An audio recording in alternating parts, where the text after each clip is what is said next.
70 স্ত্রী পেয়ে মায়ের কথা ভুলে যেও না। অনেক সাহেব আছে মায়ের কথা ভুলে যায়, স্ত্রীর কথা অনুযায়ী মায়ের উপর অত্যাচার করে, এরকমও বহুত আছে। আল্লাহ পাক বলছেন শোনো, وَقَضَى رَبُّكَ أَلَّا تَعْبُدُوا إِلَّا إِيَّاهُ وَبِالْوَالِدَيْنِ إِحْسَانًا। তোমার প্রভুর পক্ষ থেকে ফয়সালা হয়েছে, চূড়ান্ত সিদ্ধান্ত হয়ে গিয়েছে, আমি আল্লাহর ইবাদতের পর তোমার মা বাপের ইহসান করবে, খেদমত করবে, তাদের জন্য উপকার করবে, তাদেরকে ভালোবাসবে। আল্লাহ রাব্বুল আলামিন বলেন মা বাপের সঙ্গে কেমনে কথা বলবে, তাদের সাথে কিভাবে আচরণ করবে, আল্লাহ তাও শিখিয়ে দিয়েছেন। আল্লাহ পাক বলেন ওয়ালা তাকুল লাহুমা ওয়াকুল লাহুমা কাওলান কারীমা। মা বাবার সাথে সম্মানজনক কথা বলো। ওয়াকুল লাহুমা কাওলান কারীমা, সম্মানজনক কথা বলো, মাথায় ঝাঁকি দিয়ে রাগ করে চোখ মোটা করে কথা বলো না। তুমি সন্তান, তোমার জন্য সবচাইতে বড় পীর তোমার আব্বা তোমার আম্মা, ঠিক কিনা কন? ছেলের জন্য, মেয়ের জন্য, সন্তানের জন্য সবচাইতে বড় পীর কে? বাপ মা। এটা ভালো করে মনে রাখতে হবে। আপনার মাওলানা সাহেবদের দোয়া, পীর সাহেবদের দোয়া কবুল হতেও পারে, নাও হতে পারে, 50-50 সম্ভাবনাও আছে, আবার সম্ভাবনা নাই। কিন্তু মা বাবার দোয়া কবুল হবে 100% সিউরিটি রয়েছে। রাসূলুল্লাহ বলেছেন 3 জনের দোয়া কবুল হবে, মুস্তাজাবুদ দাওয়াত। কয়জনের দোয়া কবুল হবে? আল্লাহ রাব্বুল আলামিনের হাবিব বলেন 3 জনের দোয়া কবুল হবে আল্লাহর দরবারে। তার মধ্যে একজন হলেন মাজলুম ব্যক্তি, যে ব্যক্তি অত্যাচারিত, যে ব্যক্তি মুসাফির, প্রবাসী, তার দোয়া কবুল হবে। আর মা বাপ যদি সন্তানের জন্য দোয়া করে, ওই দোয়া আল্লাহ রাব্বুল আলামিনের দরবারে মঞ্জুর হয়ে যায়। আল্লাহ রাব্বুল আলামিন মা বাপ সম্পর্কে বলেন, মা বাবের জন্য আমার কাছে দোয়া করবি বান্দারা, আমার কাছে দোয়া করবি। দোয়াটা আল্লাহ পাক শিখাচ্ছেন, রব্বিরহামহুমা কামা রব্বায়ানি সাগীরা। পড়েন সবাই, রব্বিরহামহুমা কামা রব্বায়ানি সাগীরা। একটু জিকির করেন, লা ইলাহা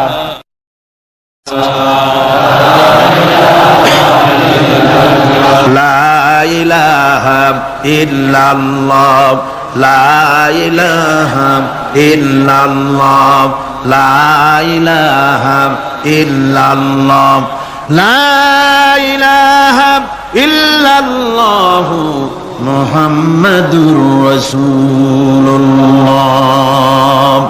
আমার ভাইরা, আল্লাহ পাক শিখাচ্ছেন, বান্দা তোর মা বাপের জন্য আমার কাছে দোয়া কর। আল্লাহ রব, আয় আমার প্রভু, আমার মা বাপ যেমন ছোটবেলায় আমাকে স্নেহের কোলে লালন পালন করেছে, আয় আমার আল্লাহ তুমি আমার মা বাপকে তোমার রহমতের কোলে লালন পালন করো।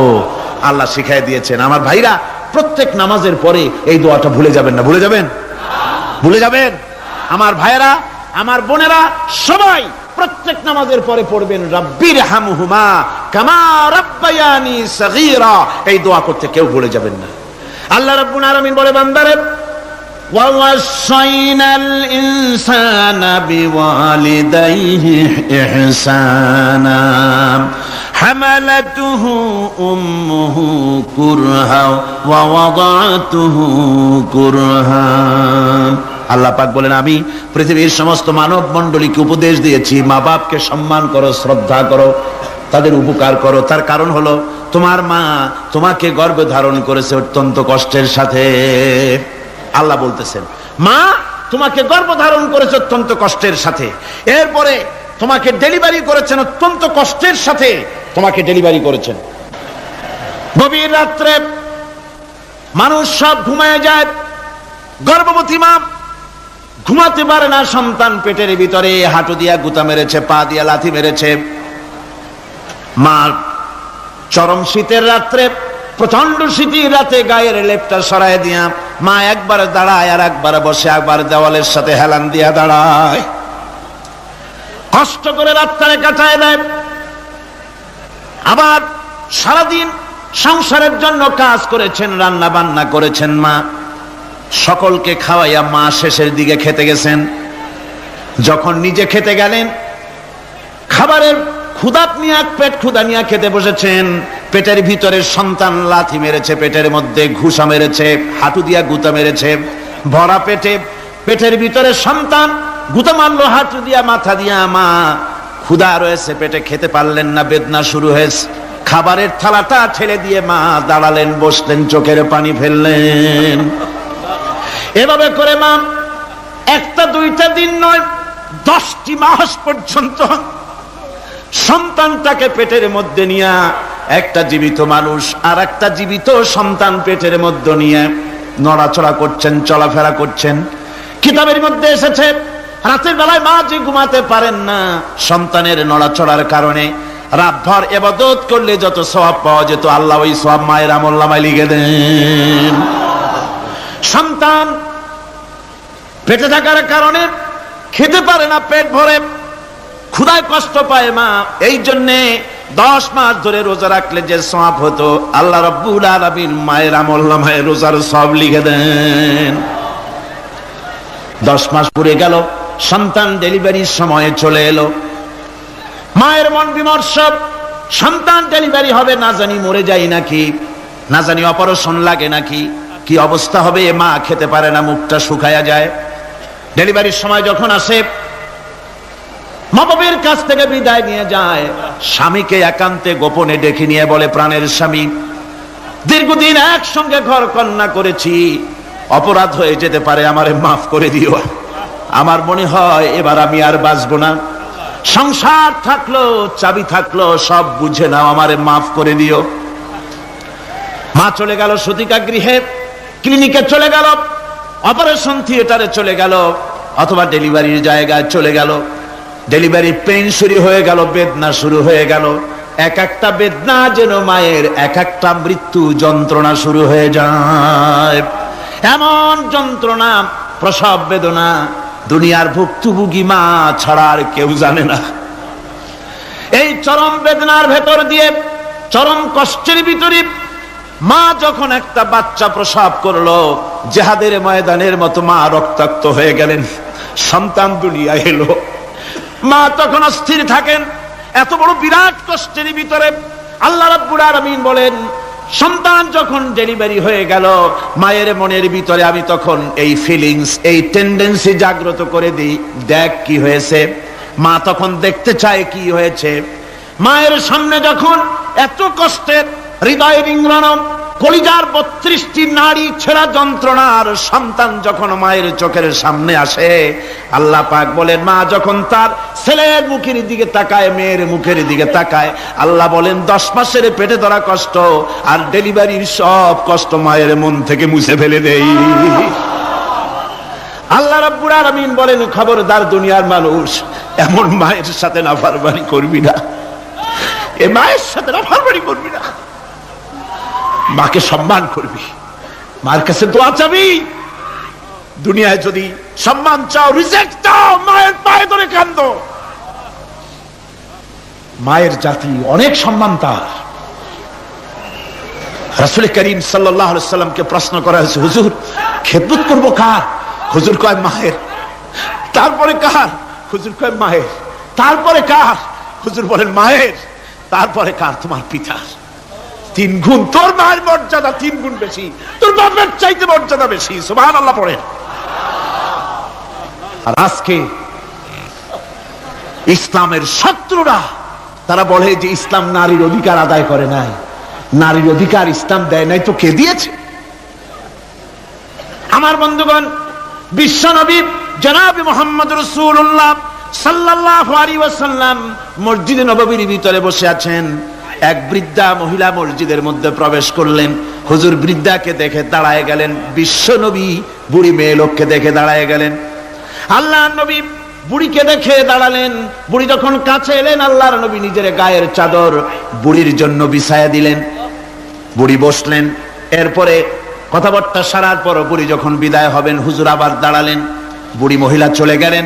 সাহাবায়ে কেরাম বলেন, ইয়া রাসূলুল্লাহ, কিছুই বুঝলাম না, একজন বৃদ্ধা মহিলার জন্য বিশ্বনবী দাঁড়ান আর গায়ের চাদর বিছান, আমরা বড় আশ্চর্য হয়ে গেলাম। নবীজি বলেন, ও ও আমার সাহাবীরা, তোমরা জানো না এই মহিলা কি চিনতে পারো নাই? আমি আমার মায়ের দুধ আমার জীবনে কিসমতে তেমন হয় নাই, আমি আমার মায়ের দুধ তেমন কিসমতে পাই নাই। যার বুকে দুধ খেয়ে, যার কোলে কাখে চড়ে আমি বড় হয়েছি, আমার সেই দুধ মা ইনি হযরতে হালিমাতুস সাদিয়া, আমার সেই দুধ মা। রাসূলুল্লাহ নিজে সম্মান দিয়েছেন মায়ের। খবরদার, মাকে অসম্মান করবেন না, মাকে সম্মান করবেন, মাকে শ্রদ্ধা করবেন। আমার বন্ধুগণ, আলেম ওলামা পীর বুজুর্গদের জন্য হাদিয়া তো দেন, আপনারা কোনো নিষেধ নাই, দেন। হাদিয়া দেওয়াও সুন্নত, নেওয়াও সুন্নত, দিবেন, আমি কোনো নিষেধ করি না। কিন্তু আমি বলতে চাই, পীর বুজুর্গদের কাছে, আলেম ওলামাদের কাছে হাদিয়া দিয়া আল্লাহরে যত না খুশি করতে পারবেন, এই ডালিম বেদানার মৌসুমে বেদানা একটা ভেঙে নিজ হাতে যদি মায়ের মুখে তুলে দেন, আল্লাহর আরশ খুশি হয়ে যাবে, আল্লাহর আরশ আজিম খুশি হয়ে যাবে, আল্লাহ পাক খুশি হয়ে যাবেন। মায়ের খাওয়াও, বাপকে খাওয়াও, তোমার সবচেয়ে বড় পীর তিনি। সুবহানাল্লাহ, পড়ো সুবহানাল্লাহ। মা বাপ যদি একটু দোয়া করে দেয়, তোমার জিন্দেগির কাম শেষ। একটু বদদোয়া করলে জাহান্নামে যাবা। কোন পীর সাহেব বদদোয়া করলে জাহান্নামে যাবে এমন কথা নয়, কোন মাওলানা বদদোয়া করলে দোজখে যাবে এমন কথা নয়। রাসূল বলেছেন, হুমা জান্নাতুকা ওয়া নারুকা, মা বাপ তোমার বেহেশত, মা বাপ তোমার জাহান্নাম। মা বাপ যদি অসন্তুষ্ট হয় দোজখে যাবি, আর মা বাপ যদি খুশি আল্লাহর জান্নাতে চলে যাবি। সুবহানাল্লাহ, সুবহানাল্লাহ, সুবহানাল্লাহ। মায়ের পায়ের তলে তোর বেহেশত। আমরা পুরুষ, আমাদের গত বছর বলেছি, আমরা পুরুষ, আমাদের পায়ের তলে জুতা, আমাদের পায়ের তলে কি? শুধু জুতা। আর আমার মা, আমার মায়ের জাতি যারা এই প্যান্ডেলে বসে আছেন, আমার মায়েরা বোনেরা, মায়ের জাতি যারা পৃথিবীতে, মায়ের জাতির পায়ের তলে আল্লাহর বেহেশত। সুবহানাল্লাহ। নারীর মর্যাদা ইসলাম দেয় নাই, কে দিয়েছে? আল্লাহ দিয়েছেন, আল্লাহর রাসূল দিয়েছেন। আমার বন্ধুগণ, হযরত বাইজিদ বুস্তামি, ছোট্ট বাচ্চা ছেলে, গভীর রাত্রে মা অসুস্থ, পানির পিপাসায় জেগে উঠেছেন। বাবারে, পিপাসায় শেষ হয়ে গেলাম, পানি দাও। ছেলে ঘরের ভিতরে পানি না পেয়ে বাইরে দৌড়াদৌড়ি করলেন। অনেক দূর থেকে পানি নিয়ে এসে দেখেন মা ঘুমায় গেছেন। পানি নিয়ে দাঁড়ানো, পৌষ মাস, মাঘ মাসের শীতের রাত, ফজরের সময় মায়ের ঘুম ভেঙে গেল। তাকিয়ে দেখেন বাইজিদ দাঁড়ানো, হাতে পানি থরথর করে কাঁপছে। জিজ্ঞাসা করে, বাইজিদ তুমি দাঁড়ানো কেন? ছোট্ট বাচ্চা বলে, মা পানি চেয়েছিলে তুমি গভীর রাত্রে, পানি ঘরে ছিল না, অনেক দূর থেকে আনতে হয়েছে। মা বলছে, ঘুমাও নাই কেন গেলাস থুইয়া? বাচ্চা বলে, ঘুমাই নাই, তুমি যদি আবার পানি চাও, সময় মতো যদি দিতে না পারি, মা তোমার কষ্ট হবে, এই জন্য ফজর পর্যন্ত আমি দাঁড়ায় আছি, কখন তুমি পানি চাও। মা হাতের থেকে পানি নিয়ে পান করলেন। বাইজিদকে বিছানার উপরে আরাম করে কম্বল দিয়ে ঘুম পড়াইয়া দিলেন। হযরত বাইজিদের মা উযু করে ফজরের নামাজ পড়ে সিজদায় চলে গেলেন। চিৎকার মেরে কেঁদে বলেন, আমার রব, আমার আল্লাহ, আমি আমার বাইজিদের মা, আমি মা হয়ে বাইজিদের জন্য দোয়া করি। বাইজিদ আমার জন্য আজকে যা করেছে, আমি মা, আমার কলিজা ঠান্ডা হয়ে গেছে। আয় আল্লাহ, আমি বাইজিদের জন্য দোয়া করি, তুমি তাকে সুলতানুল আরিফিন বানাইয়া দিও। মঞ্জুর হয়ে গেল আল্লাহ পাকের কাছে দোয়া। আমার ভাইরা, আল্লাহ পাক বলছেন, খবরদার, আমার ইবাদতের পরে মা বাপ, আল্লাহর ইবাদতের পরে কারা? মা বাপ। মা বাপকে সম্মান করো, শ্রদ্ধা করো, মোহাব্বত করো, কিসমত খুলে যাবে, কিসমত খুলে যাবে। মা বাপকে সম্মান করো। হযরত আবু হুরায়রা রাদিয়াল্লাহু তাআলা আনহু রাসূলের সামনে এসে কাঁদতেছেন। হুজুর বলছেন, আবু হুরায়রা কাঁদো কেন? কাঁদো কেন? রাতের বেলা কাঁদো কেন? হযরত আবু হুরায়রা বলছেন, হুজুর আমাকে মা মেরেছেন। হুজুর বলছেন, মা মারলো কেন? কোন অপরাধ করেছো? কোন গোস্তাখি করেছো? আবু হুরায়রা বলছেন, না হুজুর, কোন গোস্তাখি করি নাই, তবে মারলো কেন? হযরত আবু হুরায়রা বলছেন, হুজুর আমি আপনার দরবার থেকে ফিরতে রাত হয়ে গিয়েছিল। মা জিজ্ঞেস করলেন, আবু হুরায়রা এত রাত্রে কোথায় ছিলি? বললাম, আমি ছিলাম যে কদম চুমতে পারলে দুনিয়া ধন্য হয়, সেই দরবারে নববীর কদম মোবারক থেকে আসতে আমার দেরি হয়েছে। আমার মা মুশরিকা, আপনার নাম শুনে তার গায়ে আগুন জ্বলে উঠলো, আমাকে ধরে মারা আরম্ভ করলো, বলল হয় আমার বাড়ি ছাড়বি আর না হয় মুহাম্মদ সাল্লাল্লাহু আলাইহি ওয়াসাল্লামের দরবার ছাড়বি। আমি বললাম, আমার মা, তুমি বুড়ি মানুষ, তোমার গায়ে যত শক্তি আছে সমস্ত শক্তি দিয়ে আমারে পিটাও, আমারে মারো, মারতে মারতে আমাকে বাড়ি থেকে তুমি বের করে দাও। তোমার বাড়ি শুদ্ধ তামাম দুনিয়া ছেড়ে দিতে পারি, আল্লাহর নবীর কদম মোবারক ছেড়ে দিতে পারি না। হুজুর, আমার মা আমাকে গলা ধাক্কা দিয়ে বের করে দিয়েছেন। হুজুর বলছেন, আবু হুরায়রা, তোমার মা তোমাকে মেরেছে, তুমি আমার কাছে নালিশ করছো?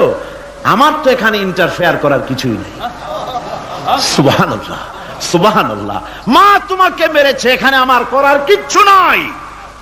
বিশ্ব নবী বলছেন, এত বড় পাওয়ারফুল নবী, লেজিসলেটিভ পাওয়ার, সারে আল্লাহ তাকে বানিয়েছেন শরীয়ত প্রণেতা।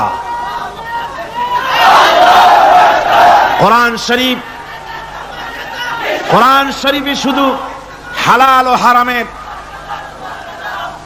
হালাল এবং হারামের, বৈধ এবং অবৈধের সীমারেখা শুধু কোরআনই ঠিক করেন, রাসূলের জন্য আল্লাহ ছেড়ে দিয়েছেন। আল্লাহ রাসূলও হারাম, হালাল এবং হারামের বৈধতা অবৈধতার সীমারেখা নির্ধারণ করেছেন। এত বড় ক্ষমতা তার, এত বড় পাওয়ারফুল বিশ্বনবী, তিনি বলছেন মা মেরেছে, আমার করার কিছু নাই। চিন্তা করেন কত বড় কথা, এ কথার লোড কত। হযরত আবু হুরায়রা বলেন, ইয়া রাসূলুল্লাহ, মা আমাকে মেরেছেন, আমি আল্লাহর নবীর কাছে মায়ের বিরুদ্ধে নালিশ করতে আসি নাই। বললেন, কেন এসেছো? হযরত আবু হুরায়রা বলেন, হুজুর, এসেছি একটা কারণে। আমি জানি আল্লাহ নবী যদি আল্লাহর দরবারে হাত উঠায়া কোনো জিনিস বলে, আল্লাহ রাব্বুল আলামিন সঙ্গে সঙ্গে মঞ্জুর করে নেন। হুজুর, আমি এসেছি, মেহেরবানি করে দোয়া করুন আমার মাকে যেন আল্লাহ হেদায়েত নসিব করে দেন। আল্লাহ নবী হাত উঁচু করে বললেন, আল্লাহুম্মা হিদি উম্মা আবি হুরায়রা, আয় আল্লাহ, আমি দোয়া করি আবু হুরায়রার মাকে তুমি হেদায়েত নসিব করে দাও। রাসূলুল্লাহ দোয়া করছেন আর আবু হুরায়রা সমানে দৌড়াচ্ছেন। তিনি দৌড়াচ্ছেন, পিছন থেকে কয়েকজনে আবু হুরায়রার জামা টেনে ধরেছে, দৌড়ক। তাদের জানা আবু হুরায়রা খুব ভদ্রলোক মানুষ, কোন ঝড় ঝামেলার মধ্যে থাকে না, রাগ শাক করে না, চিৎকার মারে না, দৌড় মারে না, এত ভদ্র শরীফ, দৌড়ায় কেন? না জানি কোন বিপদ বুঝি ঘটে গেছে। পিছন থেকে জামা টেনে ধরে বলে, দৌড়াও কেন? হযরত আবু হুরায়রা জামা সাহাবীর হাত থেকে ছিনায় নিয়ে বলেন, জামা ছেড়ে দাও, আমাকে দৌড়াতে দাও। আমি দৌড়াইয়া বাড়ি যে দেখতে চাই, আমি দৌড়াইয়া আগে আমার বাড়ি পৌঁছতে পারলাম না, আমি যাওয়ার আগে আমার আল্লাহর নবীর দোয়া আমার বাড়ি পৌঁছে গেছে, আমি এইটা দেখতে চাই। হযরত আবু হুরায়রা বাড়িতে গিয়ে দরজা নক করলেন, ভেতর থেকে আওয়াজ এলো, কে? হযরত আবু হুরায়রা বলেন, মা, আমি তোমার আবু হুরায়রা ফিরে এসেছি। মা বলছেন, বাবা অপেক্ষা করো, দরজা খুলতেছি। হযরত আবু হুরায়রা বলেন, মায়ের গলার আওয়াজের ভিতরে শিরকিয়াতের কর্কশতা পেলাম না, মায়ের গলার আওয়াজের ভিতরে তাওহীদের গন্ধ পেলাম। আমার মনে হলো নবীজির নিক্ষিপ্ত তীর তার নিশানায় পৌঁছে গেছে।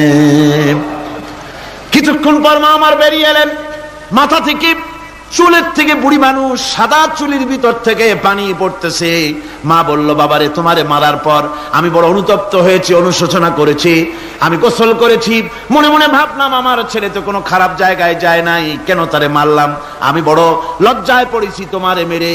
ও আমার আবু হুরায়রা, আমি গোসল করেছি, পবিত্র হয়ে গেছি, জলদি করে আমাকে নিয়ে চলো বিশ্ব নবী জনাবে মুহাম্মদুর রাসূলুল্লাহর দরবারে।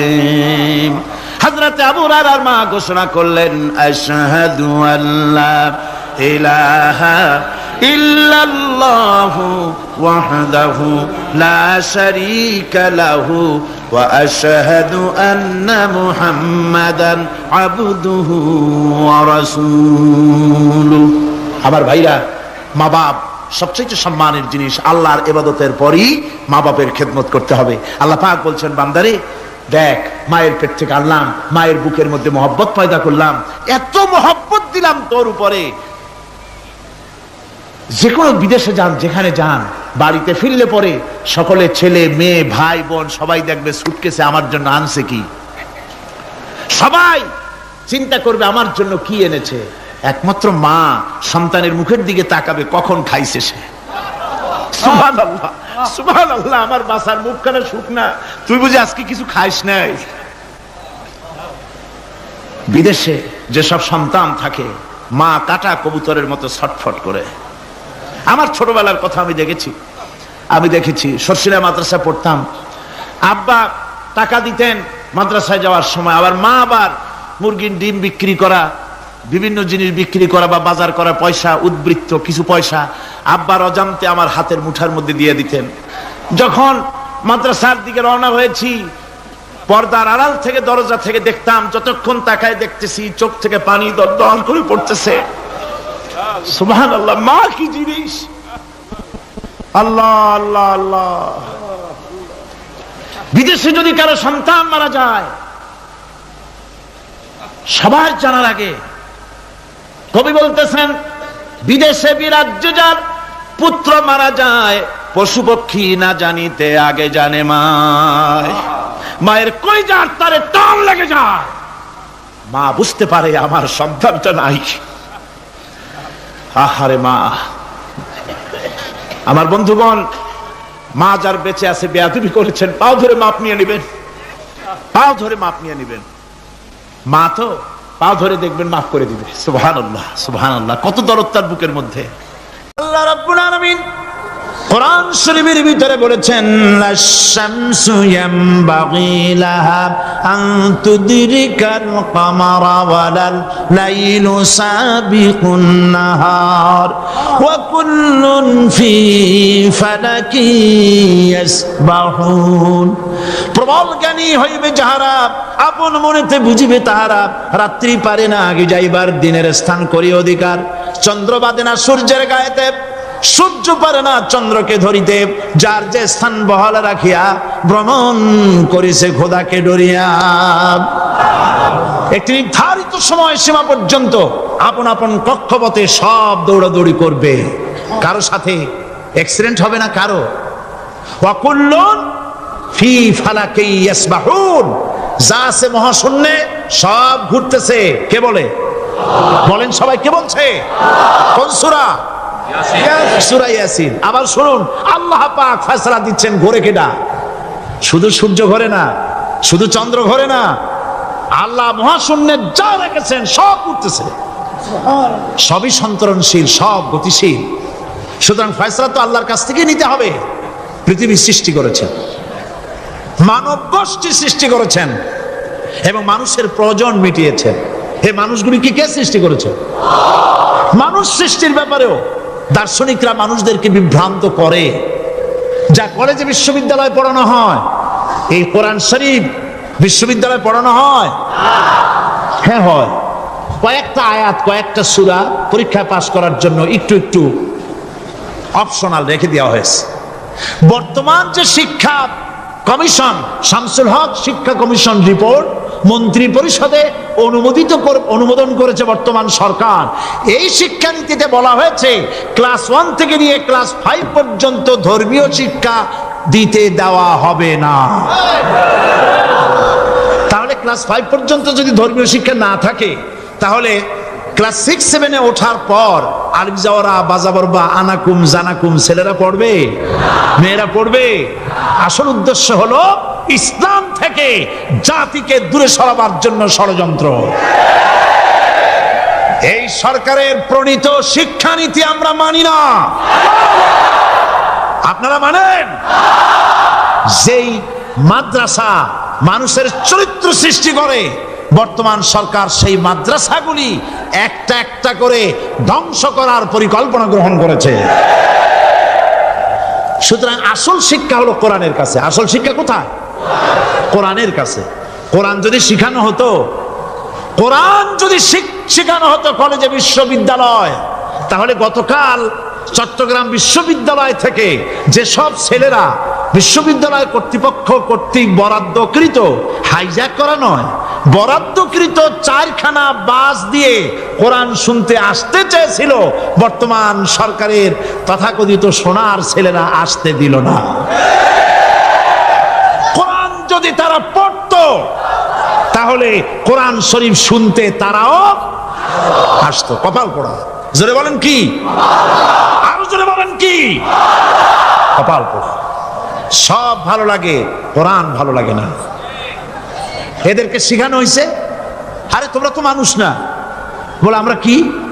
তো তোমাদের ডারউইন বাবাজি বলে নাই, শোনো নাই? কি পড়ো টড়ো তোমরা, বুদ্ধি শুদ্ধি রাখো না। ডারউইন বলেছে, থিওরি অফ ইভলিউশনের মধ্যে বলেছেন মানুষ মানুষ না। বলে কি? মানুষ হলো বান্দর। কপাল পোড়া। কি কপালে লেখা থাকে? কাজে কামে প্রকাশ হয়ে যায়। ডারউইন বলল মানুষ মানুষ না। আল ফ্রয়েড বললেন মানুষ হলো মানুষ মানুষই ঠিক, তবে মানুষ হলো সেক্স সর্বস্ব জীব। সেক্স সমস্যার সমাধান করলে মানুষের সব সমস্যার সমাধান হয়ে যাবে। কার্ল মার্কস বললেন মানুষ হলো পেট সর্বস্ব জীব, পেট সমস্যার সমাধান করে দিলে সব সমস্যা শেষ। আর ডারউইন বললেন মানুষ মানুষই না, মানুষ কি? বলে বান্দর। ওরাং ওটাং শিম্পাজি আর ব্যাং থেকে মানুষের উৎপত্তি হয়েছে। আমি যখন জীবনের প্রথম শিম্পাজি দেখলাম, ওরাং ওটাং দেখলাম, তখন আমি মনে করেছি যে ডারউইন খামোখা ভুল করে নাই। এইটা দেখেই ও মনে করেছে যে এই হচ্ছে আমার মাতামহের গোষ্ঠী, এ হলো পিতামহের গোষ্ঠী। আপনারা একটু মাথা কাটায় চিন্তা করেন, মানুষ যদি বান্দর থেকে হবে, আজও বানর ফরেস্ট এরিয়া আছে কিনা বাংলাদেশে? চিল্লায় বলেন আছে কিনা? তো মানুষ যদি বান্দর থেকেই হবে, আপনারা কি কোনোদিন দেখেছেন যে একটা বান্দরের কোমর পর্যন্ত মানুষের মতো হয়ে সারছে? আর কিছুদিন গেলেই পুরো মানুষ হয়ে যাবে, গলা পর্যন্ত মানুষের মতো হয়ে গেছে, আর কদিন গেলেই মানুষ হয়ে যাবে। দেখছেন কখনো? আচ্ছা আপনারা বলেন, পাবদা মাছ আপনারা চট্টগ্রামে কি বলেন? পাবদাই বলেন। পাবদা মাছ দেখতে কি মাছের মতো লাগে? বোয়াল মাছের মতো। কোন পাগলে কি বলছে কথা যে বোয়ালের পূর্বপুরুষ পাবদা? পাবদাগুলি পুটি টুটি খাইয়ে খাইয়ে আস্তে আস্তে বোয়াল হয়ে গেছে, এ কথা কেউ বলে? আচ্ছা শোলের যে ছোট সাইজ, শোল মাছ, গজাল মাছ, এর যে ছোট্ট সাইজ ভর্তা করে খায়, শুটকি বানায় খায়, ওগুলোর কি বলে? টাকি মাছ। এই টাকি মাছ দেখতে শোল মাছের মতো। কেউ পাগলকে আজ পর্যন্ত বলেছে যে শোল মাছের পূর্বপুরুষ টাকি, টাকিগুলা সারমার খাইয়া আস্তে আস্তে শৌলে পরিণত হয়ে গেছে? কেউ বলেছে কখনো? ডারউইন কয় বোতল খাইয়া যে এই মতবাদ লিখছে আল্লাহই ভালো জানে, যে বান্দরের থেকে মানুষ আবিষ্কার হয়েছে। নাউজুবিল্লাহ। এগুলি পড়ানো হয় কলেজে, বিশ্ববিদ্যালয়, তাই আমাদের সোনার ছেলেরা বান্দরামি করে। ওদের যদি পড়ানো হইতো তোমরা বান্দরের গোষ্ঠী নও, তোমরা মানুষ। মর্যাদা কার বেশি, বান্দরের না মানুষের? এ পৃথিবীর প্রথম মানুষকে আদম আলাইহিস সালাম। আদম হইছেন কি দিয়ে? মাটি দিয়ে। আল্লাহ রাব্বুল আলামিন যিনি মানুষ সৃষ্টি করেছেন, তিনি কোরআন শরীফের ভিতরে বলে দিয়েছেন। আমি প্রথমেই বলেছি, আপনারা লক্ষ্য করুন, এই কোরআন তাবিজের কিতাব নয়, এই কোরআন তদবিরের কিতাব নয়, ঝাড়ফুঁকের কিতাব নয়। কোরআন হলো পৃথিবীর মানুষের জন্য কোড অফ লাইফ, পূর্ণাঙ্গ জীবন বিধান। সবকিছু আল্লাহ পাক কোরআনের ভিতরে বলে দিয়েছেন, কোনো জিনিস বাদ দেন নাই। আপনি আমি কেমনে সৃষ্টি হয়েছি আল্লাহ পাক কোরআনের ভিতরে বলেছেন, ইন্না খালাকনাকুম মিন তুরাবিন সুম্মা মিন নুতফাতিন সুম্মা মিন আলাকাতিন সুম্মা মিন মুদগাহ। নিষ্প্রাণ মাটি দিয়ে তোমাকে উৎপন্ন করা হয়েছে, নিষ্প্রাণ মাটি উপাদান দিয়ে তোমাকে তৈরি করা হলো। মায়ের পেটের ভিতরে এক ফোঁটা নাপাক পানি জমাট রক্তে পরিণত হয়ে গেল। জমাট রক্ত আস্তে করে গোস্ত পিণ্ড হলো। গোস্ত পিণ্ডকে সুন্দর করে সাজায়া, হাড্ডি গুড্ডি বানায়া, স্ট্রাকচার তৈরি করে তার উপরে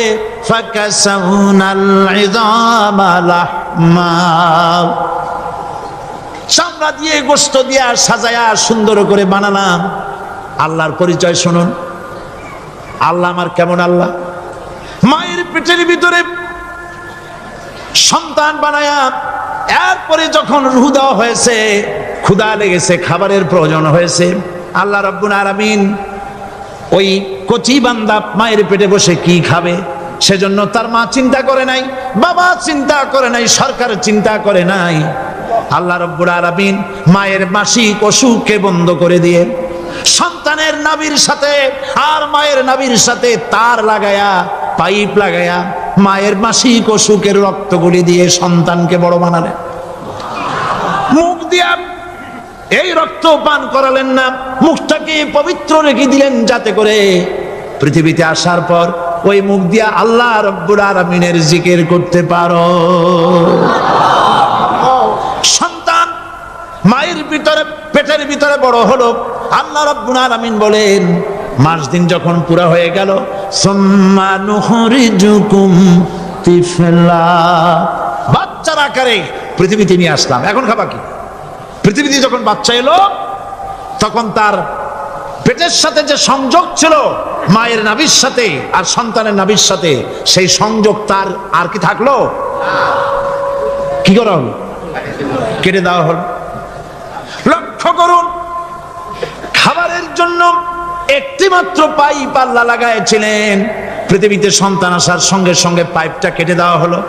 এবার কি খাবে? আল্লাহ রাব্বুল আলামিন মায়ের বুক থেকে সন্তানের জন্য এবার সিঙ্গেল সিগন্যাল, তার জন্য সিঙ্গেল কোন লাইন যেটা ছিল কেটে দিয়া মায়ের বুক থেকে সন্তানের জন্য ডাবল লাইন আল্লাহ চালু করে দিলেন।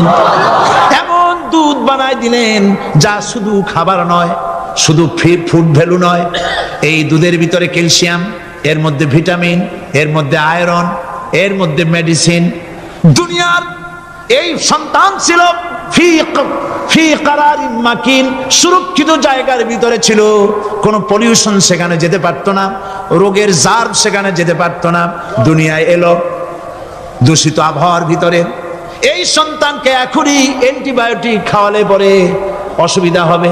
আল্লাহ রাব্বুল আলামিন মায়ের দুধের ভিতরে ঔষধ দিয়া রোগের প্রতিষেধক বানায়া দিলেন। এ হলো আমার আল্লাহ। এ আমার কে? আল্লাহ। জোরে বলেন আল্লাহ। আল্লাহ, আল্লাহ রাব্বুল আলামিন মায়ের দুধ দিয়ে সন্তানকে বড় করলেন আর শোনায় দিলেন, খবরদার এই মায়ের সাথে, এই বাপের সাথে নাফরমানি করবি না। মা বাপের জন্য আমার কাছে দোয়া করবে, রব্বির হামহুমা কামা রাব্বায়ানি সগীরা। সবাই পড়েন আমার সাথে, রব্বির হামহুমা কামা রাব্বায়ানি সগীরা। আল্লাহ পাক শিখাই দিলেন বান্দারে আমার কাছে দোয়া করায়, আল্লাহ আমার মা বাপ আমাকে ছোটবেলায় যেভাবে স্নেহের কোলে লালন পালন করেছে, এইভাবে আমার মা বাপ তোমার রহমতের কোলে লালন পালন করো। মনে থাকবে ভাইরা? বলেন মনে থাকবে? প্রত্যেক নামাজের পরে মা বাবার জন্য দোয়া করবেন, বেঁচে থাকুক আর মরে যাক, দোয়া করবেনই। মনে থাকবে? রব্বির হামহুমা কামা রাব্বায়ানি সগীরা। আবার পড়েন, রব্বির হামহুমা কামা রাব্বায়ানি সগীরা। আল্লাহ পাক মায়ের মর্যাদা এত বাড়াইছেন, সাহাবী প্রশ্ন করেছে, ইয়া রাসূলুল্লাহ খেদমত করব কার? হুজুর বলেন তোমার মায়ের, তারপরে কার? তোমার মায়ের, তারপরে কার? তোমার মায়ের, তারপরে কার? তোমার পিতার। বাপের চাইতে মায়ের মর্যাদা আল্লাহ 3 গুণ বাড়াইয়া দিলেন, 3 গুণ বৃদ্ধি করে দিলেন। হাদিস শরীফে এসেছে, হযরত আবী হুরায়রা রাদিয়াল্লাহু তাআলা আনহু রাসূলের কাছে এসে রাতের বেলায় কাঁদতেছিলেন। হুজুর প্রশ্ন করলেন, আবু হুরায়রা কাঁদো কেন? হযরত আবু হুরায়রা বলছেন, হুজুর মা আমাকে মেরেছে। তিনি প্রশ্ন করলেন, আচ্ছা মা তোমার মারলো কেন? তুমি কি কোনো বেয়াদবি করছো? তিনি বললেন না, তবে মারলো কেন?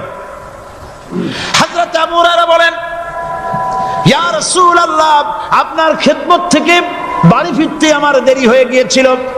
গভীর রাত্রে যখন বাড়ি গেছি, মা আমাকে প্রশ্ন করলেন, বাবা দেরি হলো কেন? কোথায় ছিলি?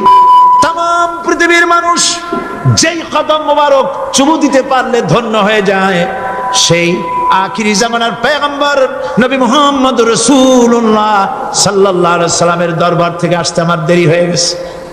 ইয়া রাসূলুল্লাহ আমার মা আপনার নাম শুনে তার গা জ্বলে উঠল, তিনি কাফের মুশরিকা।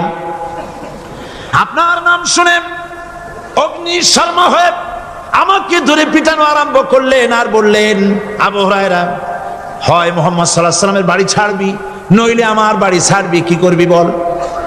মার খেতে খেতে আমি বললাম, মা তোমার গায়ে যত শক্তি আছে আমারে মারো, তোমার বাড়ি শুদ্ধ তাম দুনিয়াটা ছেড়ে দিতে পারি, মুহাম্মদ রাসূলুল্লাহর কদম মোবারক ছেড়ে দিতে পারি না। হুজুর আমার মা গলা ধাক্কা মেরে আমাকে বের করে দিয়েছেন। হুজুর বলছেন, আবু হুরায়রা, মা তোমাকে মেরেছে আর আমার কাছে নালিশ করছো, আমি তোমার মায়ের কোনো বিচার করতে পারবো না। সুবহানাল্লাহ, এত বড় পাওয়ারফুল নবী, শানওয়ালা, ইজ্জতওয়ালি, বরকতওয়ালি, এত বড় নবী বলছেন মা মেরেছে, আমার করার কিচ্ছু নাই। সুবহানাল্লাহ। তোমার মা মুশরিকা হোক আর যাই হোক, তোমার মা। সুবহানাল্লাহ বলেন। আমার বন্ধুগণ, হযরত আবু হুরায়রা বলেন, ইয়া রাসূলুল্লাহ, মায়ের বিরুদ্ধে কোনো অভিযোগ নিয়ে আমি আপনার কাছে আসি নাই। হুজুর বললেন, কেন আসছো বলো খুলে। আবু হুরায়রা বলেন, হুজুর আমি জানি আপনি আল্লাহর দরবারে যদি কোনো ব্যাপারে হাত তোলেন আল্লাহ মঞ্জুর করে ফেলেন। আপনি দয়া করে আমার মার জন্য দোয়া করেন, আল্লাহ যেন হেদায়েত দিয়ে দেন। আমার নবীজি দুখানে হাত উত্তোলন করলেন, বললেন, আল্লাহুম্মা ইহদি উম্মা আবি হুরায়রা, আয় আল্লাহ আমি দোয়া করতেছি আবু হুরায়রার মাকে হেদায়েত নসিব করো। হুজুর হাত তুলে মোনাজাত করছেন, আবু হুরায়রা দৌড় দিলেন বাড়ির দিকে। কয়েকজন সাহাবী হযরত আবু হুরায়রার জামা টেনে ধরেছে, এই ভদ্রলোক দৌড়ায় কেন? এত শান্ত মানুষ, কখনো গরম হয়ে কারো সঙ্গে কথা বলে না, এই মানুষটা দৌড়ায় কেন? কোনো বিপদ হইল নাকি? জামা টেনে ধরে বলে, আবু হুরায়রা দৌড়াও কেন? হযরত আবু হুরায়রা বলেন, জামা ছেড়ে দাও, কোনো বিপদ আমার হয় নাই, আমি দৌড়াইয়া বাড়ি যাই দেখতে চাই। আমি দৌড়াইয়া আগে বাড়ি যেতে পারলাম না, আমার নবীর দোয়া আগে আমার বাড়ি চলে গেছে, আমি এটা দেখতে চাই। হযরত আবু হুরায়রা দৌড়াতে দৌড়াতে বাড়ি চলে গেছেন। দরজায় নক করলেন, ভেতর থেকে আওয়াজ এলো, কে? তিনি বললেন, আমি আবু হুরায়রা। মা দরজা খুলে দাও, আমি তোমার সন্তান। মা বললেন, বাবা অপেক্ষা করো, দরজা খুলতেছে। হযরত আবু হুরায়রা বলেন, মায়ের গলার আওয়াজের ভেতরে কুফরি কর্কশতা পেলাম না, মায়ের গলার আওয়াজের ভেতরে তাওহীদের নরমিয়াত পেলাম। আমার কাছে মনে হলো আমি আবু হুরায়রা বাড়ি আসার আগে নবীজির দোয়া আল্লাহর আরশে পৌঁছে গেছে। আবু হুরায়রা বলছেন, মা আমার কিছুক্ষণ পরে ঘরের থেকে বেরিয়ে এসেছেন, আমি দেখলাম মায়ের শরীর ভিজা, মাথার চুল দিয়া পানি টপকাচ্ছে। মা আমার বললেন, বাবারে তোমাকে মারার পর আমি নিদারুণ অনুশোচনায় পড়েছিলাম, মনে মনে ভাবলাম, আহারে আমার সন্তানরা আমি কেন মারলাম? সে তো কোনো খারাপ কাজ করে নাই, কোনো খারাপ জায়গায় যায় নাই, এত ভালো মানুষ, যার সম্পর্কে লোকেরা খামোখাই মিথ্যা কথা বলে, এই ভালো মানুষটার কাছে গেছে, সেজন্য আমি মারলাম কেন? বাবা গো, আমি আমার ভুল বুঝতে পেরেছি, জীবনের ভুলও ধরা পড়েছে, আমাকে জলদি করে নিয়ে চলো বিশ্ব নবীর দরবারে। হযরত আবু হুরায়রার মা রাসূলুল্লাহর খেদমতে এসে ঘোষণা করলেন, আশহাদু আল্লা ইলাহা ইল্লাল্লাহু ওয়াহদাহু লা শারীকা লাহু ওয়া আশহাদু আন্না মুহাম্মাদান আবদুহু ওয়া রাসূলুহু।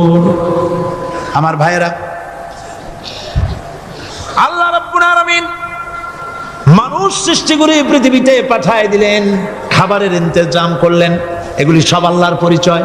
আল্লাহরে চেনার জন্য বড় বড় কিতাব ঘাটা লাগে না, কিসমতে যদি থাকে দুই একটা দৃষ্টান্ত যথেষ্ট হয়ে যায়। সুবহানাল্লাহ, সুবহানাল্লাহ, দুই একটা দৃষ্টান্ত যথেষ্ট।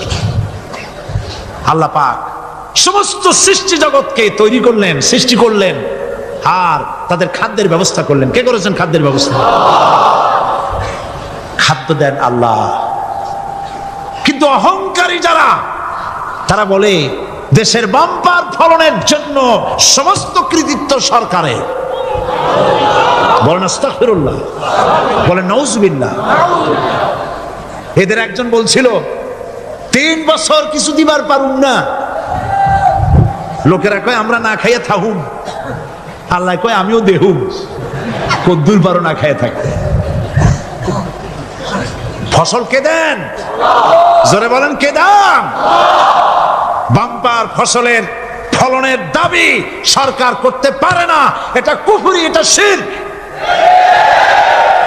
জমিনের ফসল কে দেন? আকাশের বৃষ্টি কার? পানি কার?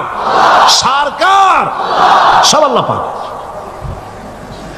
আল্লাহ পাক কোরআন শরীফে বলেছেন, লাইন শাকারতুম লাযীদান্নাকুম ওয়া লাইন কাফারতুম ইন্না আযাবী লাশাদীদ। আমার নিয়ামতের শুকর যদি আদায় করো বাড়ায় দেব, আর যদি কৃতজ্ঞ হও শুকরিয়া আদায় না করো মস্ত বড় শাস্তি দেব। ফসল দেই আমি, আর শুকরিয়া আদায় করো তোমার বাজানে, ঠিক কিনা? শুকরিয়া আদায় করে কার? বাজানে। একটা লোকের, একটি মানুষের যেই প্রশংসা এই সরকার করলো, বিগত 4.5 বছর ধরে একটা মানুষের যত জিকির করলো, প্রশংসা করলো, ছবি টানাইলো, যদি এতটা জিকির এতটা স্মরণ আল্লাহ রাব্বুল আলামিনের করত, ওদের জন্য আল্লাহর জান্নাতের দরজা খোলা হয়ে যেত। প্রশংসা করবে কার? চিল্লায় বলুন, আল্লাহ পাকের প্রশংসা করো। খেতে দেওয়ার মালিক তিনি। আল্লাহ পাক বলছেন আল্লাহকে, তার পরিচয় আল্লাহ তুলে ধরেছেন, ওয়ামা মিন দাব্বাতিন ফিল আরদি ইল্লা আলাল্লাহি রিজকুহা। এই পৃথিবীর ভিতরে এমন কোন বিচরণশীল জীব নাই যার রিস্কের দায়িত্ব আমি আল্লাহ গ্রহণ করি নাই। সুবহানাল্লাহ বলবেন না? রিস্কের দায়িত্ব কার হাতে? আচ্ছা দেখুন তো, পৃথিবীর সমস্ত সরকারের কাছে বিভিন্ন মন্ত্রণালয় আছে না? খাদ্য মন্ত্রণালয় বলে কোনো মন্ত্রণালয় আছে কিনা? আছে। খালি কয় খামু আর খামু। খাদ্য মন্ত্রণালয় আছে, থাকার পরেও মানুষ না খাইয়া মরে, ঠিক কিনা? এবার একটু তাকান তো, জ্ঞানের চক্ষু দিয়া তাকান। ফরেস্ট এরিয়া বাঘ আছে কিনা? নাই। সিংহ আছে কিনা? গন্ডার আছে কিনা? হাতি আছে কিনা? বিশাল বিশাল প্রাণী আছে কিনা? জঙ্গলে ছোট্ট প্রাণী থেকে, পোকা থেকে শুরু করে গন্ডার পর্যন্ত, টুনটুনি পাখি দিয়ে শুরু করে ঈগল পাখি পর্যন্ত, নদীর ভিতরে ছোট্ট চুনো পুঁটি থেকে শুরু করে তিমি মাছ পর্যন্ত। প্রাণী তত্ত্ববিদরা বলেছেন সমুদ্রের ভিতরে এমন এমন বড় বড় তিমি আছে যে একটা তিমির ওজন 5000 টন পর্যন্ত হয়ে যায়। 5000 টন তিমিটার ওজন। এ যখন বাচ্চা হয় তখন বাচ্চার দৈনিক দুধ লাগে 50 থেকে 60 মণ পর্যন্ত। কে ব্যবস্থা করে? রুহান মান ফেরেশতা। তো ওর মা যেমন বাচ্চা তো সেরকম হবে, ঠিক কিনা? কে দেয় খাবার? এবার দেখেন তো, আপনার দেশের এই জঙ্গলে কত হাতি আছে। হাতিরা মিছিল করে আসছে যে আল্লাহ আমাদের এখন আর খাইতে টাইতে দিতে পারে না, বাংলাদেশের গভর্নমেন্ট কিছু দাও। আসছে না, খাইয়া ক্ষুধার জ্বালায় হাতি মরেছে, বাঘ মরেছে, সিংহ মরেছে, এর কোনো দৃষ্টান্ত আছে? ক্ষুধার জ্বালায় আকাশের উড়ন্ত পাখিরা ছটফট করে মারা গেছে, দৃষ্টান্ত আছে? নদীর মাছেরা ক্ষুধার জ্বালায় ভেসে উঠেছে, না খাইয়া মরে গেছে, দৃষ্টান্ত আছে?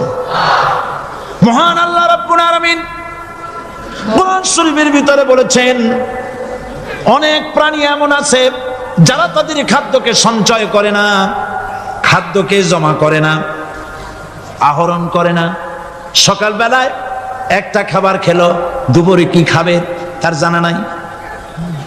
শকুন পৃথিবীর মাটি থেকে 3 মাইল উপরে ওড়ে, তার চোখকে আল্লাহ পাক এত তীক্ষ্ণ বানিয়ে দিয়েছেন, এই চট্টগ্রামের কোথায় মরা গরু আছে 3 মাইল উপর দিয়ে দেখতে পায়? সুবহানাল্লাহ করতে ইচ্ছে করে না। এই প্রাণীগুলি, খাবারগুলি কোনো গভর্নমেন্ট জোগাড় করে রাখে নাই। আল্লাহ পাক বলেন সবার খাবার আমি দেই। সকালবেলায় সমস্ত প্রাণীগুলি, মহাশূন্যে পাখি, পানির ভিতরে মৎস্যরাজি, জঙ্গলের ভিতরে হিংস্র প্রাণী পোকামাকড় থেকে শুরু করে সবগুলো খালি পেটে সব বেরিয়ে যায়, কারো কোনো খাবারের মজুদ নাই। সন্ধ্যা হতে না হতে সমস্ত প্রাণীগুলির পেট ভরাইয়া আমি আবার যার যার ঘরে বেরায় দেই। ওয়ামা মিন দাব্বাতিন ফিল আরদি ইল্লা আলাল্লাহি রিজকুহা। সমস্ত প্রাণীর রিজকের দায়িত্ব আমি আল্লাহর হাতে। কে দেয় রিজেক? জোরে বলুন, কে দেন? আল্লাহ পাক। কি খাবেন সব আল্লাহ জোগাড় করে দিয়েছেন। তরি তরকারি জোগাড় করেছেন, মাছ জোগাড় করেছেন, চাউল দিয়েছেন, খাবার দিয়েছেন, গোশত দিয়েছেন, সব দিয়ে দিয়েছেন আল্লাহ রাব্বুল আলামিন। সমস্ত জিনিস দিয়ে মানুষকে আল্লাহ পাক তার জন্য আল্লাহ সব করেছেন। খালাকালাকুম মা ফিল আরদি জামিআ। এই পৃথিবীতে যা তৈরি করেছে সব তোমার জন্য। এ হচ্ছে আমার আল্লাহ, এ হচ্ছে আমার কে? আল্লাহ। সে আল্লাহ পাক বলছেন, আল্লাহর পরিচয় তিনি স্রষ্টা, তিনি রিজেক দাতা। এবার আইনদাতা কে? আইনদাতা কে? আরো জোরে বলুন। আইনদাতা আল্লাহ হচ্ছে আল্লাহর পরিচয়। ইনিল হুকমু ইল্লা লিল্লাহ আলা লাহুল খালকু ওয়াল আমর। সৃষ্টি যার, আইন চলবে তার। আমার দেশে আল্লাহর আইন চলছে? আমাদের দেশের কল কারখানা, ক্ষেত খামার, অফিস আদালত আল্লাহর আইন অনুযায়ী চলে? চলে না। বরং আল্লাহর আইনকে মুছে ফেলার জন্য, নিজেদের আইন সৃষ্টি করার জন্য প্রচেষ্টা চালানো হচ্ছে। আল্লাহর আইন মানুষের জন্য সব থেকে বেশি উপযোগী, কারণ সৃষ্টি করেছেন কে? বলেন, কে করেছেন? আল্লাহ। প্রত্যেকটি মেশিন আপনি যা কিনবেন, রেডিও হোক, টিভি হোক, যে কোনো যন্ত্র হোক, গাড়ি হোক, তার সাথে একটা লিটারেচার, একটা বই তার সঙ্গে দিয়ে দেওয়া হয়। ওই বইয়ের মধ্যে লেখা থাকে এটা কিভাবে চালানো হবে, অপারেট করা হবে, তার সিস্টেম লেখা থাকে। আপনার ইচ্ছা মতো চালাইলে হবে না। এই মানব গোষ্ঠীকে সৃষ্টি করেছেন। এখন আপনি যদি আপনার আইন মতো চালান, তা কি চলবে? চলবে না। আপনি আপনার আইন মতো চালাচ্ছেন, ভালোভাবে চলতেছে? চলতেছে না। স্বরাষ্ট্রমন্ত্রী বলতেছেন সন্ত্রাসীদেরকে মাটির তলা থেকে খুঁজে বের করা হবে, কিন্তু নাকের উপর দিয়া ব্রিফকেস চুরি হয়ে যায়, উনি তা ধরতে পারেন না। এই হলো আইন। অনাবরত খুন হচ্ছে, অনাবরত সন্ত্রাসী তৎপরতা চলছে। আর ওনারা বলছেন আগের থেকে এগুলি চলে আসছে, একজনের খুনের বিচার না হইলে এরকম খুন তো হইতেই থাকবে। তাহলে খুনকে, হত্যাকে, সন্ত্রাসকে সরকার জাস্টিফাইড করছে। নাউযুবিল্লাহি মিন যালিক। এই জন্য আইন হতে হবে আল্লাহর। আইন হতে হবে কার? চিল্লায় বলেন, আল্লাহ পাকের আইন হতে হবে। আমি একদিন পার্লামেন্টে বলেছিলাম, আমার দেশের নেতা নেত্রীরা বারবার হজ করতে যান, উমরা করতে যান, সেখান থেকে আসার সময় কি আনেন? আতর, পাথর, সুরমা আর খুরমা, এই কিছু নিয়ে আসলেন। কিন্তু আমি বলেছি, আপনারা কি কিছু চোখে দেখেন না? পার্লামেন্টে এইভাবে বক্তৃতা করেছে, কিছু চোখে দেখেন না? আমি প্রশ্ন করে আমি আবার জবাব দিচ্ছি, আপনারা যারা হজ করতে যান, উমরা করতে যান, হজের কথাই ধরি, এই হজ করতে যখন যান তখন মুজদালিফায় একটা রাত কাটাইতে হয়। সেটা কোন দিন? ইয়াউমে আরাফার পরের দিন। এই মাঠে দালান কোঠা আছে, এখানে বেড়া আছে, শামিয়ানা আছে, পর্দা আছে, তাবু আছে, কিচ্ছু নাই। লক্ষ লক্ষ নারী আর পুরুষ পাশাপাশি শুয়ে থাকে, তাও সুবহানাল্লাহ কইতে ইচ্ছে করে না।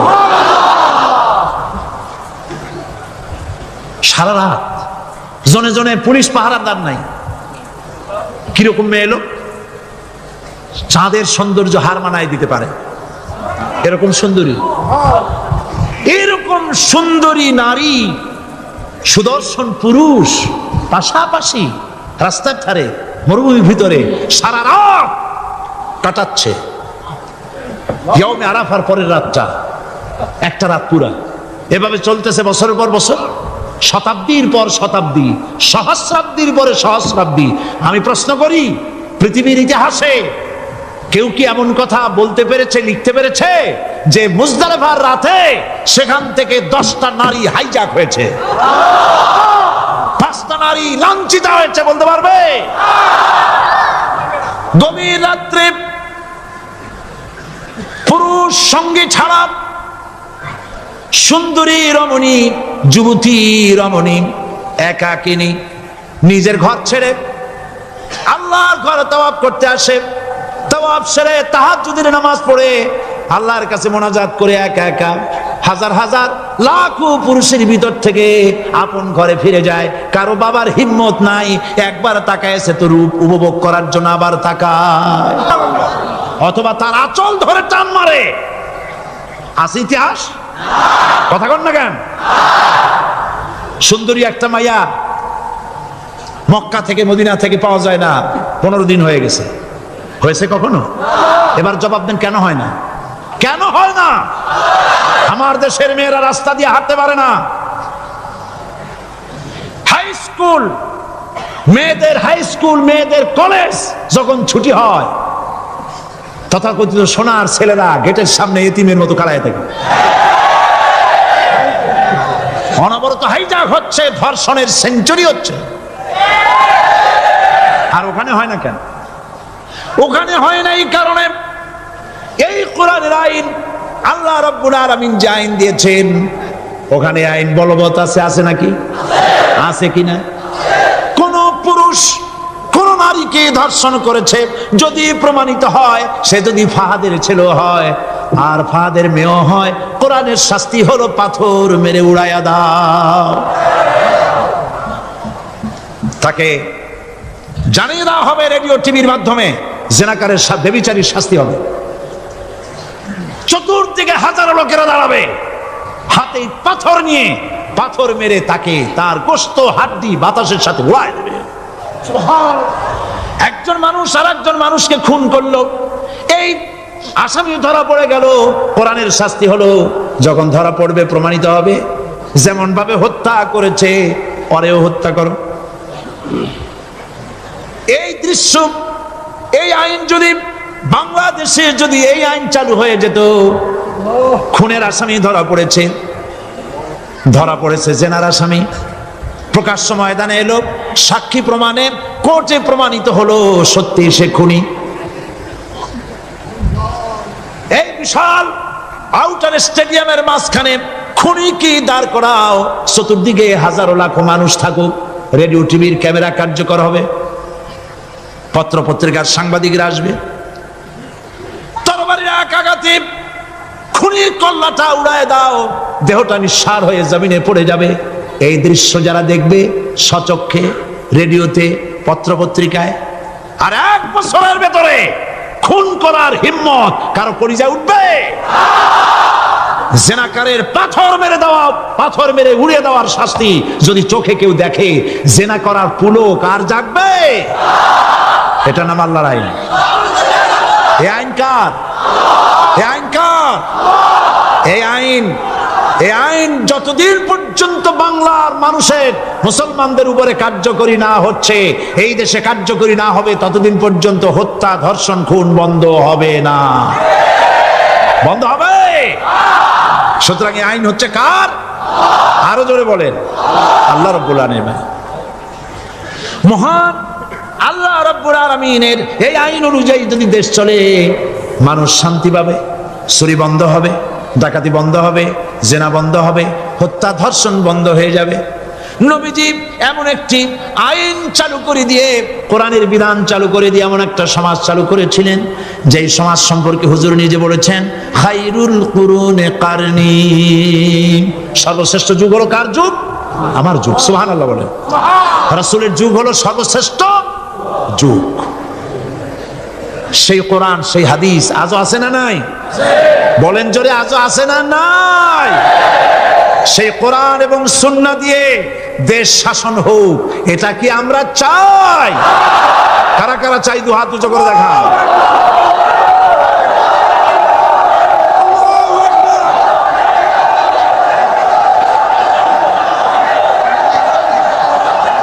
ভাই আপনারা দাঁড়ায় গেলেন কেন?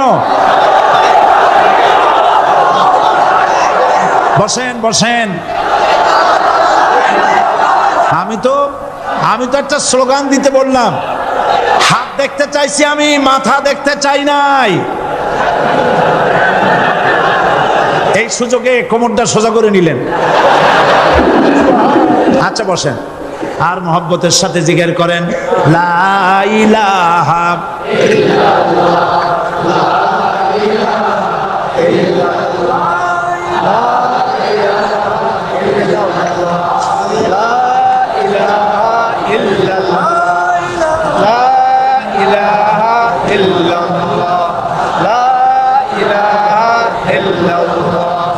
জোরে সরে সবাই জিকির করেন লা ইলাহা ইল্লাল্লাহ, লা ইলাহা ইল্লাল্লাহ, লা ইলাহা ইল্লাল্লাহ, লা ইলাহা ইল্লাল্লাহ মুহাম্মাদুর রাসূলুল্লাহ। বসুন, আমরা মুনাজাত করব। আল্লাহ রাব্বুল আলামিন আয়াতুল কুরসির ভিতরে আল্লাহর সার্বভৌমত্বের কথা বলেছেন। আল্লাহু লা ইলাহা ইল্লা হুয়াল হাইয়ুল কাইয়্যুম। পড়েন আমার সাথে সবাই, আল্লাহু লা ইলাহা ইল্লা হুয়াল হাইয়ুল কাইয়্যুম। আল্লাহ হচ্ছেন যিনি ছাড়া কোনো ইলাহ নাই, তিনি শাশ্বত চিরঞ্জীব। সুবহানাল্লাহি বিহামদিহি। আগামীকাল এর বাকি অংশ আমি আপনাদের সামনে আলোচনা করব ইনশাআল্লাহ। জোরে বলেন ইনশাআল্লাহ। দাঁড়ানো ভাইরা বসেন। আপনাদের পাশে যারা দাঁড়িয়েছেন অনুরোধ করে বসায় দেন। বলেন যে আর 5টা মিনিট বসেন, আল্লাহর রাস্তায় হাঁটেন না। হ্যাঁ বলেন বলেন, আপনারা যে আল্লাহর রাস্তায় হাঁটেন না, বসেন সবাই বসেন। এত বড় মাহফিলের মুনাজাত, সুবহানাল্লাহ বলেন। চট্টগ্রামের ইতিহাসের শ্রেষ্ঠ মাহফিল, চিল্লায় বলেন সুবহানাল্লাহ। গোটা বিশ্বে কোরআনের শ্রেষ্ঠ মাহফিল, বলেন সুবহানাল্লাহ। যারা বলেন আলহামদুলিল্লাহ। আগামীকাল এ মাহফিলের আখেরি মুনাজাত হবে ইনশাআল্লাহ, বলেন ইনশাআল্লাহ। আমি আন্তরিকভাবে দুঃখিত, প্রতি বছর আমার মা বোনদের জন্য, চট্টগ্রামবাসী আমার মা বোনদের জন্য আলাদাভাবে তাদের প্রশ্নের উত্তর দেই এবং তাদের সামনে কোরআন হাদিসের কথা আলাদাভাবে বলি। এবছর দিন কম হয়ে গেল বলে মহিলারা, মা বোনেরা বঞ্চিতা হয়ে গেলেন। শিশু কিশোরদের জন্য আলাদাভাবে সমাবেশ করা হয়, তাও বঞ্চিত হয়ে গেল। এই বিশাল তাফসীরুল কোরআন মাহফিলের বরকত থেকে চিটাগংবাসীকে যারা বঞ্চিত করলো, আল্লাহ তাদের হেদায়েত নসিব করে দিয়ে। যদি হৃদয় থাকে, যদি হৃদয় বলে কিছু থাকে, বিবেক বলে যদি কিছু থাকে, আর শরীর যদি মুসলমানের পিওর রক্ত থাকে, তাহলে বাড়ি বসে অনুশোচনা করা উচিত, চোখের পানি ফেলানো উচিত ওই সব লোকের যারা এই বরকতপূর্ণ মাহফিলকে বাধা দিয়েছে। আর যাদের কলজের মধ্যে আল্লাহ মোহর মেরে দিয়েছে, এগুলোর তো হেদায়েত হবে না।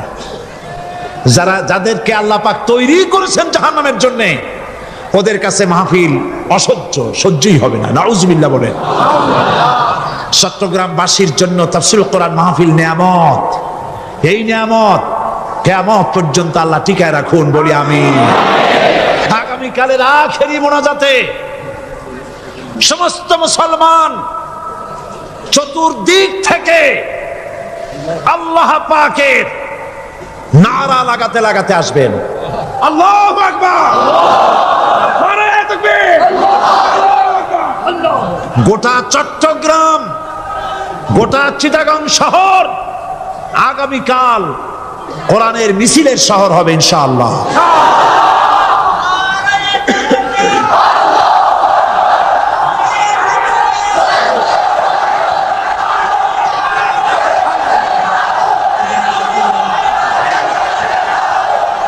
সকল ধন এবং সম্পদের মূল মালিক হচ্ছেন আল্লাহ পাক। সমস্ত ধন সম্পদের মালিক কে? আল্লাহ সুবহানাহু ওয়া তাআলা। কোরআনে কারীম বলছে, লিল্লাহি মা ফিস সামাওয়াতি ওয়া মা ফিল আরদ। আকাশ এবং জমিনের ভিতরে যা কিছু আছে সব কিছুর মালিকানা কার? জোরে বলেন কার? আল্লাহ রাব্বুল আলামিন হচ্ছেন এর একচ্ছত্র মালিক। সুতরাং বান্দাদের কাছে কিছুদিনের জন্য এগুলিকে আমানত রাখা হয়েছে।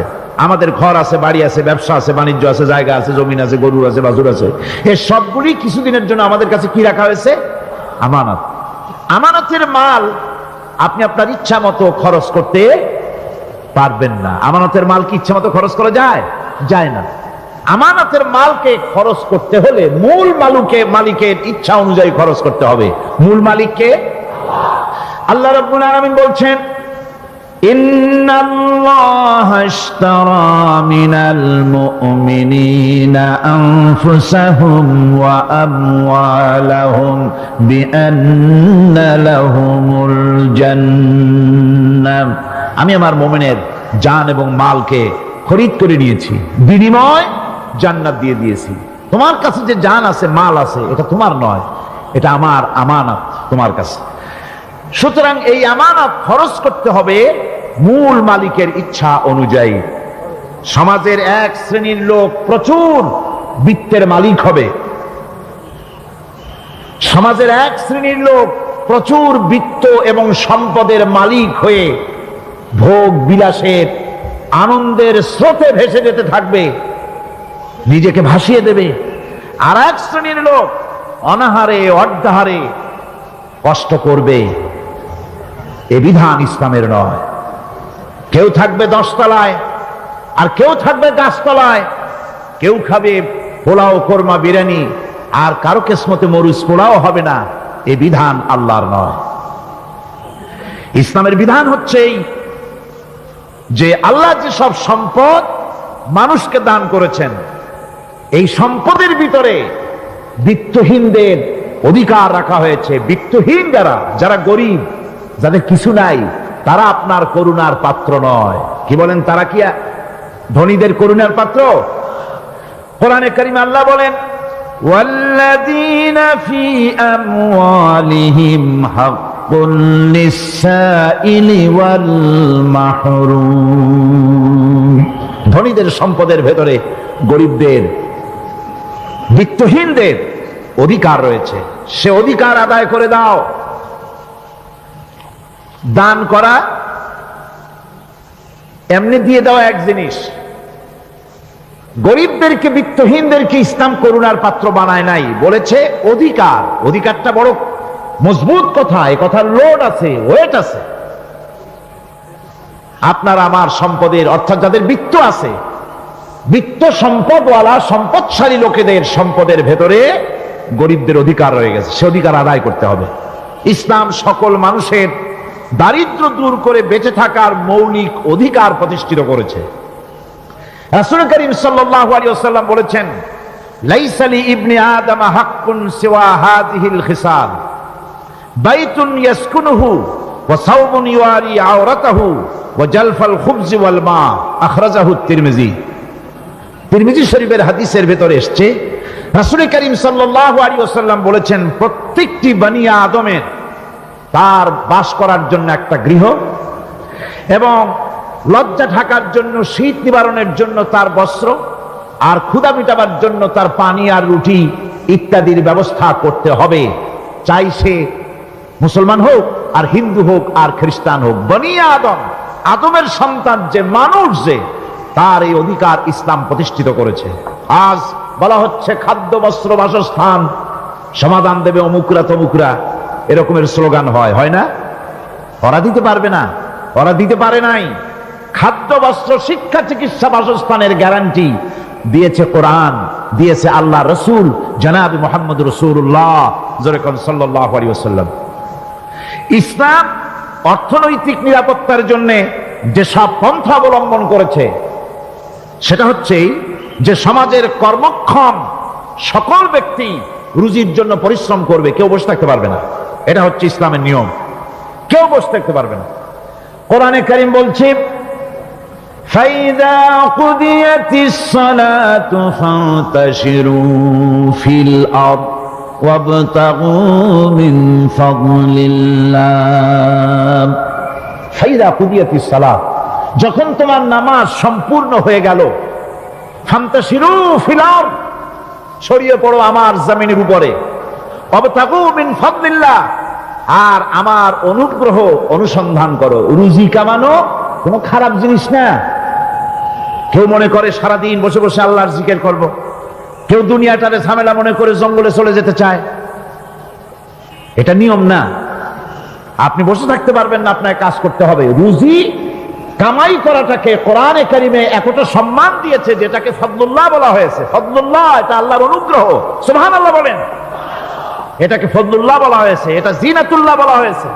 আপনি যে কাপড় চোপড় ব্যবহার করেন, এই কাপড় চোপড়ের ব্যাপারে আল্লাহ পাক প্রশংসা করেছেন, কাপড় চোপড় সুন্দর পরতে বলেছেন। তারপরে রুজি রোজগার হালাল করতে বলা হয়েছে এবং রুজি কামাবার ব্যাপারে হালাল ভাবে রুজি কামাবার জন্য ইন্সপিরেশন দেওয়া হয়েছে কোরআন এবং হাদিসে।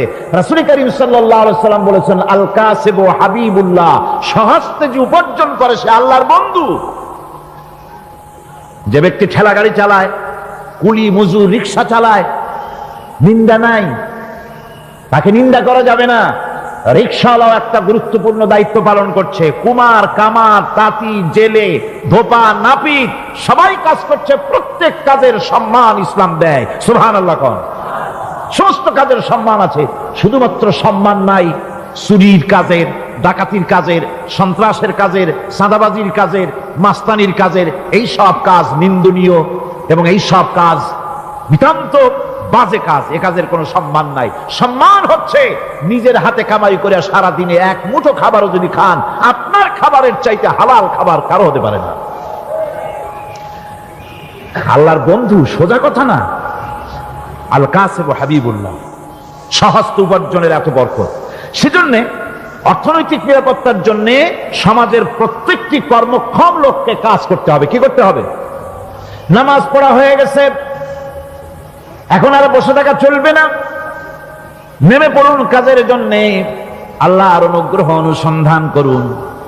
এরপরে আল্লাহ পাক বলছেন, আমার অনুগ্রহ রুজি কামাও, আর রুজি কামাবার সময় উযকুরুল্লাহ যিকরান কাসীরা লাআল্লাকুম তুফলিহুন। আর জিকির করবা আমার বেশি, আমার জিকির করবা। বলা হচ্ছে রুজি অনুসন্ধান করো, আর বলা হচ্ছে আমার জিকির করো।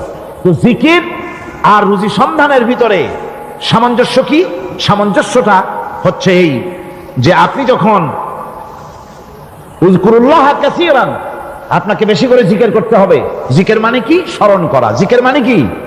স্মরণ করা। আল্লাহকে স্মরণ করেন। রুজি যখন কামাতে যাবেন স্মরণ করবেন কারে? চিল্লায় কোন কারে? আপনি রুজি কামাবার জন্য চাকরি করতেছেন, অফিসে বসে যদি আল্লাহ রাব্বুল আলামিন আপনার স্মরণে থাকে, তাহলে ঘুষ খাওয়া আপনার জন্য সম্ভব হবে না। কথা ঠিক কিনা? আল্লাহ পাক বলছেন, রুজি কামাবার জন্য তুমি যে পরিশ্রম করবে, ওই পরিশ্রমের সময় বেশি বেশি জিকির করো, আমারে স্মরণ রাখো। অফিসে বসে যখন তুমি কাজ করবে, আমি যদি স্মরণে থাকি, তাহলে তুমি ঘুষ খাইতে পারবে না। তুমি জমিন চাষ করবে, জমিন চাষ করার সময় আমি যদি তোমার স্মরণে থাকি, জমিনের আইল ঠেলা তোমার পক্ষে সম্ভব হবে না। যত রকমের রুজির রোজগারের পথ আছে, আমাকে স্মরণ করো, খারাপ পথ থেকে বাঁচো, হালাল ভাবে রুজি কামাও। হালাল রুজির ভিতরে আল্লাহ রাব্বুল আলামিন বরকত দিয়া দিবেন। আর কাজ করার জন্য বলা হয়েছে। রাসূল করিম সাল্লাল্লাহু আলাইহি ওয়াসাল্লাম বলেছেন, ইজা সাল্লাইতুমুল ফাজরা ফালা তানুমু আন তালবি আরযাকিকুম। ফজরের নামাজ পড়া হয়ে গেছে, ঘুমায়ও না। আমাদের একটা আম অভ্যাস হয়ে গেছে ফজরের নামাজ পড়ে ঘুমানো। হাদিস শরীফে বলা হচ্ছে, ফজরের নামাজ পড়া হয়ে গেছে, ঘুমায়ও না। রুজি তালাশ করো, রিজিক তালাশ করো, নিজের সাহায্য করো, অন্যকে সাহায্য করো, নিজের সংসারের জন্য কাজ করো, অন্যের জন্যও করো। হালাল ভাবে রুজি কামাই করে বউকে একটা ব্লাউজ কিনে দিয়েছেন, একটা শাড়ি কিনে দিয়েছেন, বাচ্চাকে ক্লাসের বই কিনে দিয়েছেন, বাজার থেকে মাছ তরি তরকারি কিনে অক্ষম ব্যক্তিদেরকে সহযোগিতা করবে, যারা নাকি উপার্জন করতে পারে না ওই জাতীয় লোকদেরকে তারা সহযোগিতা করবে। ওয়াকফুলু গানিয়ুহুম ফাকিরাহুম, সেই সমাজের যারা নাকি সামর্থ্যবান তারা রোজগার করবে এবং গরিবদেরকে সহযোগিতা করবে। আল্লাহর নবী বলেছেন সে ব্যক্তি মুমিন নয়, সে ব্যক্তি মুমিন নয়, সেই ব্যক্তি মুমিন নয়।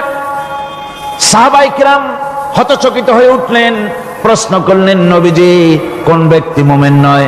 আল্লাহর নবী বলেন যেই ব্যক্তি পেট পুরে আরাম করে ঘুমায় গেল এ কথা জানার পর যে তার প্রতিবেশী না খেয়ে শুয়ে আছে, ক্ষুধার যন্ত্রণায় কাতরাচ্ছে, এ কথা জানার পরে যেই মুসলমান ব্যক্তি আরাম করে পেট ভরে খেয়ে ঘুমায় সে কখনো মুমিনের দাবি করতে পারে না, মুমিন হতে পারে না। কত বড় কথা! ইসলাম মানুষকে তাগিদ করেছে তার প্রতিবেশীর উপরে লক্ষ্য রাখার জন্য, তার প্রতিবেশীকে লক্ষ্য রাখার জন্য, গরিব মানুষের প্রতি লক্ষ্য রাখার জন্য। রাসূল করিম সাল্লাল্লাহু আলাইহি ওয়াসাল্লাম বলছেন আইয়ু রাজুলিন মাতা দিয়ান বাইনা আগনিয়ায়ে ফাকাদ বারিয়াত মিনহুম জিম্মাতুল্লাহি ওয়া রাসূলুহু। আল্লাহর নবী বলেন কোন ধনী ব্যক্তিদের মাঝে কোন গরিব প্রতিবেশী যদি না খেয়ে মারা যায় তাহলে ওই এলাকার বিত্তশালী লোকদের সাথে আল্লাহর সমস্ত সম্পর্ক, রসুলের সব সম্পর্ক ছিন্ন হয়ে যায়। কে বলতে পেরেছে এত বড় কথা? মানুষের অর্থনৈতিক নিরাপত্তার জন্য কত বড় কথা বলেছে ইসলাম, বলেছে বিশ্বনবী জনাবে মুহাম্মদ রাসূলুল্লাহ সাল্লাল্লাহু আলাইহি ওয়াসাল্লাম। আল্লাহ রাব্বুল আলামিন বলেন ধনীদের হাতে যেন সম্পদগুলি পুঞ্জীভূত হয়ে না যায়, কাইলা ইয়াকুনা দুলাতাম বাইনাল আগনিয়াই মিনকুম, তোমাদের ধনীদের হাতে যেন সম্পদগুলি, সমাজের সম্পদগুলি যেন পুঞ্জীভূত না হয়, সেগুলি বরং ছড়িয়ে আস্তে করে যেন সমস্ত গরিব যেন সাধারণের কাছে যেতে পারে সে ব্যবস্থা করতে হবে। যাকাত প্রদানের মাধ্যমে ধনীদের কাছ থেকে নিয়ে গরিবদেরকে দিয়ে দিতে হবে। আর বুখারী শরীফের সারা ফাথুল বারীতে হাফেজ ইবনে হাজার আসকালানী রাহিমাহুল্লাহ তিনি বলেছেন যাকাত যদি ধনীরা না দেয়, যদি কেউ দিতে বাধা দেয়, ফামানিমতানা উখিযাত বিহি কাহরান, যদি যাকাত না দেয় জবরদস্তি করে যাকাত আদায় করে নিবে গভর্নমেন্ট। যাকাত দিতেই হবে। মুনকিরিন যাকাত, যারা যাকাত দিতে অস্বীকার করেছিল, হযরতে সিদ্দিক আকবর, হযরতে আবু বকর সিদ্দিক রাদিয়াল্লাহু তাআলা আনহু, তিনি তাদের সম্পর্কে বলেছিলেন ওয়াল্লাহি লাউ কাতিলান্না মান ফাররাকা বাইনাস সালাতি ওয়াজ যাকাত, অবশ্যই আমি ওই সম্প্রদায়ের লোকের বিরুদ্ধে যুদ্ধ ঘোষণা করব যারা নামাজ আর যাকাতের মধ্যে পার্থক্য সূচিত করবে, যারা নামাজ তো পড়বে কিন্তু যাকাত দিবে না সরকারের কাছে, যাকাত আদায় করবে না, তাদের বিরুদ্ধে যুদ্ধ ঘোষণা করব। ইসলামী সরকার যদি প্রতিষ্ঠিত হয় তাহলে এই যাকাত আদায় করা হবে। যাকাত কেউ নিয়ে বসে থাকতে পারবে না, যাকাত আদায় করা হবে। আমাদের দেশে নিয়ম মাফিক যদি যাকাত আদায় করা হতো, এই দেশ যদি ইসলামী গভর্নমেন্ট হতো, আল্লাহ যেন দয়া করে দেন, কন্যা আমিন। আল্লাহ পাক যদি দয়া করে দেশটারে ইসলামী রাষ্ট্র বানায় দেন তাহলে যাকাত তো আদায় করে নেওয়া হবে, যাকাত দিতে আপনি বাধ্য, গরিব মানুষ থাকবে না। এখনো বাংলাদেশের নিয়ম মাফিক যদি যাকাত আদায় করা হয়, নিয়ম মাফিক মানে সোনার যাকাত, রূপার যাকাত, নগদ ক্যাশের যাকাত, ফসলের ওষুধ সঠিকভাবে যদি আদায় করা হয় তো একেবারে কম করে হলেও 1000 কোটি টাকা যাকাতের টাকা কালেকশন হতে পারে। এটা কি কম কথা? 1000 কোটি টাকা, এই টাকা আদায় করা হচ্ছে না। এই টাকা আদায় না করার কারণে যে শূন্যতার সৃষ্টি হচ্ছে, এই ভ্যাকুয়ামকে পূর্ণ করার জন্য এগিয়ে এসেছে 7 সমুদ্র 13 নদীর উপর থেকে এনজিওরা। এনজিওরা এসে আমাদের দেশে, সব এনজিও খারাপ আমি তা বলি না, বহু এনজিও আছে যারা এদেশের উন্নয়নের, আর্থসামাজিক উন্নয়নের জন্য তারা প্রচেষ্টা করছে। রাস্তাঘাট, স্কুল, কলেজ, চিকিৎসা ইত্যাদির দিকে কাজ করছে। যতগুলি এনজিও আমাদের দেশে আছে তার ভিতরে 52টা এনজিও গোনা বাছা যারা ইসলামের প্রকাশ্য দুশমন, আর এর শীর্ষস্থানে আছে ব্রাক। এই এনজিও গুলি তারা আমাদের দেশে এসে সুদি কারবার শুরু করেছে, পরিপূর্ণভাবে সুদের কারবার। ব্যাংকের থেকে যদি আপনি লোন নেন তাহলে 15 or 17% ইন্টারেস্ট দিতে হবে, আর ওদের কাছ থেকে যে সুদ, যে টাকা নেওয়া হয় সেই টাকায় গ্রামীণ ব্যাংক থেকে শুরু করে ব্রাক বলেন, কারিতাস বলেন, অক্সফাম বলেন, অ্যাডাপ বলেন, যেগুলি আছে এগুলি সুদ নেয় 30 থেকে 34% পর্যন্ত। গোটা জাতিকে গ্রাম পর্যায়ে তারা সুদের নিবিড় চাষ করতেছে, ঘরে ঘরে সুদ পৌঁছে দিয়েছে, মুসলমান নারীদেরকে বেহুরমতি করেছে, ইসলামের ঐতিহ্য ধ্বংস করতেছে, নারীদেরকে বিপর্যয় করতেছে, আমার দেশের ফ্যামিলি স্ট্রাকচারকে এনজিওরা ধ্বংস করে দিচ্ছে।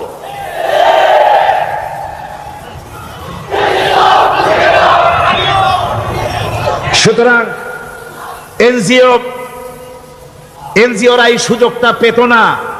যদি জাকাত কালেকশন করা হতো আর জাকাত দিয়ে, জাকাত যে সব জায়গায় খরচ করতে হয় সেই খরচ করার জায়গাগুলিতে সঠিকভাবে যদি ব্যয় করা হতো এই অবস্থা হতো না। বাংলাদেশের সম্পদের অভাব নাই। যারা বলে বাংলাদেশ গরিব, আমি তাদের সাথে একমত নই। আক্ষরিক অর্থে বাংলাদেশ গরিব নয়, বাংলাদেশে সম্পদ আছে। বাংলাদেশে যে জিনিসটার অভাব সেটা হচ্ছে ইনসাফ ভিত্তিক বন্টনের অভাব। এখানে কেউ তো 1000 বিঘা জমির মালিক, বিঘা বোঝেন না কি কন আপনারা? কানি। কেউ তো 1000 কানির মালিক, আর কারো তো রান্নাঘর উঠাবার জায়গা নাই। কথাটা ঠিক কিনা? কেউ তো শত শত কোটি টাকা, কত কোটি টাকা যে আছে তা হিসাব করে মাসখানেক লাগবে, গুনিয়া খুলাইতে পারবে না। আর কারো তো একটা ট্যাবলেট কেনার পয়সা নাই। সুতরাং আমার দেশে যেভাবে গরিব বলা হয় আক্ষরিক অর্থে ওইভাবে আমার দেশ গরিব নয়। আমাদের দেশে সম্পদ আছে, বহুত জমি অনাবাদি ফেলে রাখা হয়েছে। রাসূল করিম সাল্লাল্লাহু আলাইহি ওয়াসাল্লাম বলেছেন, সেই ব্যক্তির জমিন রাখার অধিকার নাই যে ব্যক্তি তা চাষের আওতায় না আনে। আছে না বহুত জমি পড়িয়া? আবাদযোগ্য জমি আমাদের দেশে আছে যা, তার 2,40,00,000 একর। আমাদের ভূমি সম্পদ রয়েছে, বনজ সম্পদ যা আছে সেটা হচ্ছে 32,53,860 একর জুড়ে বিরাট বনজ সম্পদ আমাদের আছে। ভূমি সম্পদ আছে, বনজ সম্পদ আছে। আমাদের রয়েছে পানি সম্পদ, প্রায় 250 নদী, 3,600 বর্গ মাইল জুড়ে নদীগুলো প্রবাহিত আছে। আমাদের পানি সম্পদ আছে। আমাদের গ্যাস সম্পদ আছে, যে গ্যাস অন্তত 100 বছর চলতে পারে। প্রত্যেক বাড়িতে বাড়িতে গ্যাসের সংযোগ দিলেও 100 বছরে ঘুরাবে না। আলহামদুলিল্লাহ কইতে ইচ্ছা করে না? জোরে কোন আলহামদুলিল্লাহ। আমাদের গ্যাস সম্পদ রয়েছে, আমাদের মৎস্য সম্পদ আছে, পশু সম্পদ আছে, কৃষি সম্পদ আছে, আরো রয়েছে বিপুল জনশক্তি। জনশক্তি কাজ সবচাইতে বার্ডেন মনে করা হয়। জনশক্তিকে বলা হয় বাংলাদেশের সবচাইতে বড় সমস্যা, জনশক্তি সমস্যা। এটা হচ্ছে যে সরকার আসে তারই ভূতে পায়, যে যায় লঙ্কা সে আর মানুষ আলে ফেরে না, মানুষগুলি তার জন্য জ্বালা। অথচ এই মানব শক্তি হচ্ছে শ্রেষ্ঠ শক্তি। ইউনিভার্সিটি জনমের মতো না বাড়াইয়া, এখন তো ইউনিভার্সিটি দাবি করতেছে সকলে, গ্রামে গঞ্জে থানায় রান্নাঘরে সব জায়গায় আমাদের ইউনিভার্সিটি দাও। আর ইউনিভার্সিটির ফজিলত কি তা তো আমরা দেখতেইছি। এর থেকে বেশি করে পলিটেকনিক ইনস্টিটিউট, ভোকেশনাল ইনস্টিটিউট ইত্যাদি যদি বানানো হতো, ভিক্ষার হাতকে কর্মীর হাতে যদি পরিণত করা যেত, মানুষগুলিকে যদি কর্মক্ষম করা যেত, তাদেরকে যদি মডার্ন টেকনোলজি যদি শিক্ষা দেওয়া যেত, তাহলে এই মানব শক্তি রপ্তানি করে বা পৃথিবীর বিভিন্ন দেশ থেকে মূল্যবান বৈদেশিক মুদ্রা অর্জন করা যায়। সেটা না করে মানুষ হইছে জ্বালা, জনমের মতো এদেরকে মারো। এটা হচ্ছে ট্রেনের থার্ড ক্লাস প্যাসেঞ্জার্স মেন্টালিটি। সেটা কিরকম? সেটা হচ্ছে ট্রেনে যখন মানুষ চলে তৃতীয় শ্রেণীতে, একবার উঠে বসলে সে অন্যের জন্য জায়গা ছাড়ে না। জায়গা খালি আছে, আরেকজন আসে বললে ভাই আমার একটু বসতে দাও, কয় না ভাই এখানে লোক আছে। আসলে কিন্তু লোক নাই। আপনি যদি বলেন যে সেই লোক আসলে আমি জায়গা ছেড়ে দেবো, ততক্ষণ তো বসি। আপনি বসলেন, এরপরে আপনি তো বুঝছেন যে লোকটা ফাঁকি দিছে, ওই চিন্তা আপনার মধ্যেও ঢুকবে, আরেকজন আসবে, বসার জায়গা আছে, আপনি বলবেন না এখানে জায়গা নাই। ট্রেনের থার্ড ক্লাস প্যাসেঞ্জারদের যে মন মানসিকতা, বর্তমান মুসলিম দেশগুলির সরকার প্রধানেরা ঠিক ট্রেনের থার্ড ক্লাস প্যাসেঞ্জারদের চাইতেও থার্ড ক্লাস। মানব শক্তিকে কাজে লাগাবার চিন্তা না করে উল্টা চিন্তা তারা করছেন। এত সম্পদ থাকা সত্ত্বেও বাংলাদেশ আজ যে অভাব সৃষ্টি হয়েছে তা কৃত্রিম, এবং তা সৃষ্টি হয়েছে এটা এর একমাত্র দায়ী এর জন্য রাজনৈতিক ষড়যন্ত্র। রাজনৈতিক ষড়যন্ত্রের কারণেই এই অভাব সৃষ্টি হয়েছে। গোড়া থেকেই আমাদের দেশটি ষড়যন্ত্রের শিকার। প্রথমে ব্রিটিশ বেনিয়ারা 200 বছর পর্যন্ত গোলামীর জিনজির পরিয়ে দিয়েছে। 200 বছর গোলামীর পর দ্বিজাতি তত্ত্ব এবং মুসলিম সংখ্যাগরিষ্ঠতার ভিত্তিতে 47-এর আজাদি, তারপর পশ্চিমাদের শোষণ বঞ্চনা থেকে মুক্তি লাভের জন্য 71-এর আজাদি, এরপরে দেশের 90% হচ্ছে মুসলমান। 90% কারা? চিল্লায় বলেন না কারা? পৃথিবীর এই দ্বিতীয় বৃহত্তম মুসলিম জনগোষ্ঠীকে খ্রিস্টান আর ইহুদিরা তারা চেয়েছে জনগণকে খ্রিস্টান বানাতে। আমাদের দেশের জনগণকে তারা চায় খ্রিস্টান বানাতে। যারা কমিউনিস্ট তারা চায় আমাদেরকে নাস্তিক বানাতে। আর পার্শ্ববর্তী দেশের পেইড এজেন্ট যারা আমাদের দেশে আছে তারা চায় পৃথিবীর নিকৃষ্টতম কুফরি মতবাদ, ধর্ম নিরপেক্ষ মতবাদের মাধ্যমে গোটা জাতিকে ধর্ম থেকে দূরে সরিয়ে দিতে চায়। সুতরাং এই ষড়যন্ত্রের শিকার হয়ে আছে বাংলাদেশ। বাংলাদেশের এই আর্থসামাজিক প্রেক্ষাপটে ইসলামের বিধান ছাড়া, আল্লাহর দেওয়া বিধান ছাড়া এর কোনো মুক্তি নাই, এর নাজাতের কোনো পথ নাই। আল্লাহ রসুল ক্ষমতা আরোহণ করলেন, রাষ্ট্রের মালিক হলেন, প্রেসিডেন্ট হলেন। রাসূলুল্লাহ কি হলেন? আল্লাহর নবী প্রেসিডেন্ট হলেন। সমাজের গরিব দুঃখীদের ব্যাপারে নবীজি বললেন, মান তারাকা মালান ফালওয়ারাসাতিহি ওয়া মান তারাকা দিয়ান আও কুল্লা ফালিয়াতিনি ফাইন্না মাওলাহু, রাওয়াহুল বুখারী।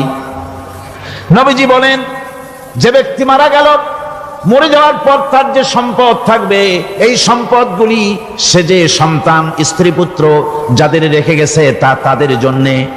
আর যদি সে ঋণগ্রস্ত, যদি ঋণ অবস্থায় সংসারকে রেখে যে থাকে, তাহলে তার ঋণের বোঝা, ঋণের পরিশোধের দায়িত্ব আমি মুহাম্মদ সাল্লাল্লাহু আলাইহি ওয়াসাল্লাম নিয়ে নিলাম। সমাজের যার কোনো অভিভাবক নাই তার অভিভাবক আমি মুহাম্মদ সাল্লাল্লাহু আলাইহি ওয়াসাল্লাম। যার কোনো অভিভাবক নাই সেজন্য আমার কাছে চলে আসে। ইসলামী রাষ্ট্র এই বিধান পেশ করেছে। এর চাইতে সুন্দরতম বিধান পৃথিবীতে আর কেউ দিতে পারে নাই। সেজন্য সেই সমাজে চুরি বন্ধ হয়েছে, ডাকাতি বন্ধ হয়েছে, জিনা বন্ধ হয়েছে, সব বন্ধ হয়ে গিয়ে সুন্দর একটি সমাজ প্রতিষ্ঠিত হয়েছিল। আর রাসূল বলেছিলেন, খাইরুল কুরুনে কারনি, সর্বশ্রেষ্ঠ যুগ হলো আমার যুগ। সুবহানাল্লাহি বিহামদিহি। মানুষ দরজা খুলে ঘুমায়েছে, কারো ক্ষুধার কষ্ট নাই, পড়ার কষ্ট নাই, খাবারের চিন্তা নাই, চুরি ডাকাতির ভয় নাই, ভয় মুক্ত।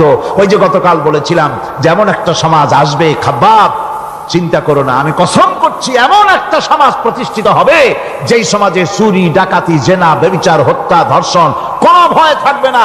লা ইয়াখাফু ইল্লাল্লাহ, আল্লাহ ছাড়া কারো কোনো ভয়, মনের ভিতরে ভয় থাকবে না। ওয়ালাকিন্নাকুম তাস্তাজিলুন, তোমরা বড্ড তাড়াহুড়ো করতেছো, বেসবর হচ্ছ, সবর করো। তাড়াহুড়ো করো না, এমন সমাজ আসবে। রাসূলুল্লাহ এরকম একটা সমাজ গোটা পৃথিবীবাসীকে উপহার দিতে পেরেছিলেন না পারেন নাই? পেরেছিলেন কিনা? সেই কথাই আল্লাহ রাব্বুল আলামিনের কথার সঙ্গে বার মিলান। লাইসাল বিররা আন তুওয়াল্লু বুজুহাকুম কিবালাল মাশরিকি ওয়াল মাগরিব। পূর্ব পশ্চিমে কত মাথা ঘুরালে, চেহারা ঘুরালে এটাই কিন্তু তোমার পুণ্যবান হওয়ার জন্য, নেককার হওয়ার জন্য যথেষ্ট নয়। বরং যথেষ্ট হলো আল্লাহর প্রতি ঈমান আনো, কিতাবের প্রতি, পরকালের প্রতি, ফেরেশতার প্রতি, নবীদের পরে ঈমান আনো, আর আল্লাহর মহব্বতে, আল্লাহর প্রেমে উদ্বুদ্ধ হয়ে আর একটা বড় কাজ করো, সেটা হলো ওয়াতাল মালা আলা হুব্বিহি যাবিল কুরবা ওয়াল ইয়াতামা ওয়াল মাসাকিন ওয়াবনাস সাবিল ওয়াস-সাইলিনা ওয়া ফির রিকাবি ওয়া কামাস সালাতা ওয়া আতাজ الزكاة والموفون بعهدهم إذا عاهدوا والصابرين في البأساء والضراء وحين البأس أولئك الذين صدقوا وأولئك هم المتقون। আরেকটি গুরুত্বপূর্ণ কাজ করতে হবে আল্লাহ পরকালে বিশ্বাস করার সাথে সাথে, সেটা হলো এই, তোমাদের জানের মতো প্রিয় ধন এবং সম্পদকে আল্লাহর মহব্বতে খরচ করতে হবে। সেজদা দিয়া কপালে দাগ লাগাইছো কিন্তু প্রতিবেশীকে সাহায্য করো নাই, গরিবদেরকে দাও নাই, এতিমকে দাও নাই, বোনকে ঠকাইছো, মেয়েকে ঠকিয়েছো, তোমার ওই সেজদায় কিয়ামতে কাজ দিবে না। প্রকৃতপক্ষের নেককার পুণ্যবান হওয়ার জন্য গরিব জনসাধারণকে সহযোগিতা করতে হবে। এরপরে মাঝখান থেকে যেটা বাদ দিয়েছিলাম, বলেছিলাম নামাজ এবং যাকাত। আমি যাকাতটা কালকে আগে নিয়ে এসেছিলাম, নামাজটা ছিল আগে। সেই নামাজটা যেহেতু আলাদা একটা বিষয় হবে, আর যাকাতটা সাদকার সাথে সামঞ্জস্য আছে, সেই জন্য যাকাত আর সাদাকার কথাটা একসঙ্গে মিলাই বলেছিলাম। এখন শুরু করছি নামাজ। সালাত, সালাত এর আবিধানিক অর্থ হচ্ছে কোন জিনিসের দিকে মুখ ফিরানো। সালাতের অর্থ হচ্ছে নিকটবর্তী হওয়া, মুখ ঘুরানো, মুতাওয়াজ্জা হওয়া। ওই যে হযরত ইব্রাহিম আলাইহিস সালাম বলেছিলেন, ইন্নী ওয়াজ্জাহতু ওয়াজহিয়া লিল্লাযী ফাতারাস সামাওয়াতি ওয়াল আরদ। জানেন আপনারা? পড়েন, ইন্নী ওয়াজ্জাহতু ওয়াজহিয়া লিল্লাযী ফাতারাস সামাওয়াতি ওয়াল আরদা হানিফা ওয়া মা আনা মিনাল মুশরিকিন। নিশ্চয় আমার মুখ ঘুরাই দিলাম কার দিকে? যিনি আকাশ এবং জমিনের স্রষ্টা, সব কিছুর মালিক যিনি, তার দিকে আমি মুতাওয়াজ্জা হলাম। নামাজের অর্থই হচ্ছে মুতাওয়াজ্জা হওয়া, মুখ ঘুরিয়ে দেওয়া, চেহারা ঘুরিয়ে দেওয়া। আর নামাজের আরেক অর্থ হচ্ছে নিকটবর্তী থেকে আরো নিকটবর্তী হওয়া। আমরা কি নিকটবর্তী হতে চাই? না বুঝলে কবেন কি? নিকটবর্তী হইতে চাই কার? আল্লাহ। আমরা কি আল্লাহর নিকটবর্তী হতে চাই? আল্লাহ রাব্বুল আলামিন বলেন, নিকটবর্তী হতে হলে ওয়াসজুদ ওয়াকতারিব, সেজদা দাও আর সেজদার মাধ্যমে আমার নিকটবর্তী হয়ে যাও। সেজদা দিলেই আল্লাহর নিকটবর্তী হওয়া যায়। কোন সুবহানাল্লাহ। সাহাবী, আল্লাহর নবীর সাহাবী প্রশ্ন করেছেন, নবীজি বান্দা কখন আল্লাহর নিকটবর্তী হয়ে যায়? নবীজি বলেছেন, বান্দা যখন সেজদা দেয় তখন আল্লাহর বান্দার মাঝে কোনো হিজাব থাকে না, একদম আল্লাহ পাকের নিকটবর্তী হয়ে যায় বান্দা যখন সেজদায় পড়ে যায়। সুতরাং নামাজ হচ্ছে নিকটবর্তী হওয়া, সালাত এটা হচ্ছে নিকটবর্তী হওয়া। নামাজ ফরজ হওয়ার কারণ হচ্ছে এই যে মানুষ আল্লাহর বান্দা বা গোলাম হিসেবে সৃষ্টি হয়েছে, তাই একমুখী হয়ে রবের বন্দিগি করা এটা হচ্ছে তার স্বাভাবিক একটা প্রকৃতি। আল্লাহ রাব্বুল আলামিন এই প্রকৃতির দাবি মিটাবার জন্যই নামাজের ব্যবস্থা করেছেন। মানুষের ফিতরত মানুষের নেচার, মানুষের ফিতরত হচ্ছে এই যে কারো না কারো কাছে মাথা নত করা, হাত জোড় করা, মাথা নত করা, সার্বভৌমত্বের মালিক কাউকে মনে করা, হাত জোড় করতে হলে, মাথা নত করতে হলে, সার্বভৌমত্বের মালিক হিসেবে কাউকে গ্রহণ করতে হলে আল্লাহর বিকল্প কেউ আছে নাকি? ইসলামের মূল দাওয়াতটা হলো ফিতরাত অনুযায়ী দাওয়াত দেওয়া হয়েছে, মানুষ যেন মাথা নত করে, গোলামি করে। এজন্য আল্লাহ রাব্বুল আলামিন বলেছেন যে আমি মানুষ এবং জিনকে সৃষ্টি করেছি, তার কারণটাই হলো মা খালাকতুল জিন্না ওয়াল ইনসা ইল্লা লিয়াবুদুন। মানুষ আর জিন জাতিকে সৃষ্টি করা হয়েছে ইবাদতের জন্য, গোলামির জন্য। ইবাদত আর গোলামি এটাই করতে হবে, গোলামি করতে হবে, দাসত্ব করতে হবে। আর এই দাসত্ব, আল্লাহর আনুগত্যই গোলামির দাওয়াত দিয়েছেন দুনিয়ার সব নবীরা। কোন নবী বলেন নাই যে আমার গোলামি করো, কেউ বলেছেন? বলেন জোরে, কেউ বলেছেন? আল্লাহ পাক বলেন ওয়ালাকাদ বা'আসনা ফি কুল্লি উম্মাতির রাসূলা আন ইবুদুল্লাহা ওয়াজতানিবুত তাগুত। প্রত্যেক জাতির জন্য আমি রাসূল প্রেরণ করেছি, তারা মানুষকে দাওয়াত দিয়েছেন এই কথা বলে যে এক আল্লাহর গোলামি করো, তিনি ছাড়া কোনো ইলাহ নাই, আইনদাতা নাই, বিধানদাতা নাই, তার গোলামি, তার সামনে মাথা নত করে দাও। আর প্রত্যেক নবীর যুগেই নামাজ রোজা শরীয়তের মধ্যে ছিল, নামাজ রোজা কম বেশি প্রত্যেক নবীর জামানায় আল্লাহ পাক এটাকে বাধ্যতামূলক করেছিলেন। নামাজ রোজা যাকাত সব নবীদের জন্য বাধ্যতামূলক ছিল, তার উম্মতের জন্য বাধ্যতামূলক ছিল। নামাজ হচ্ছে তাওহীদের অবশ্যম্ভাবী এক বহির্প্রকাশ। তাওহীদের জন্য তাওহীদবাদী মানুষ যারা, তাদেরকে নামাজ আদায় করতেই হবে। আকীদা বিশ্বাসের দিক থেকে তাওহীদ যদি হয় পুরা দ্বীনের মূল উৎস, তাহলে আমলের দিক থেকে নামাজ হচ্ছে পুরা দ্বীনের মূল ভিত্তি। নামাজ হচ্ছে আমলের মূল ভিত্তি, এর বাস্তবায়ন ছাড়া দ্বীন পূর্ণ হয় না। নামাজ মুমিনের কেবলমাত্র একটি উত্তম আমলই নয়, বরং নামাজ হচ্ছে ইমানের মূল ভিত্তি। যার কাছে নামাজ নাই তার কাছে কিছুই নেই। রাসূল করিম সাল্লাল্লাহু আলাইহি ওয়াসাল্লাম বলেছেন যে নামাজ যে ব্যক্তি পড়ে না, আল্লাহ পাকের সাথে তার কোনো সম্পর্ক বাকি থাকে না। সুতরাং এই নামাজটা হচ্ছে এই যে একমাত্র একাগ্র চিত্তে আদবের সাথে আল্লাহর সামনে রুজু হয়ে যাওয়া।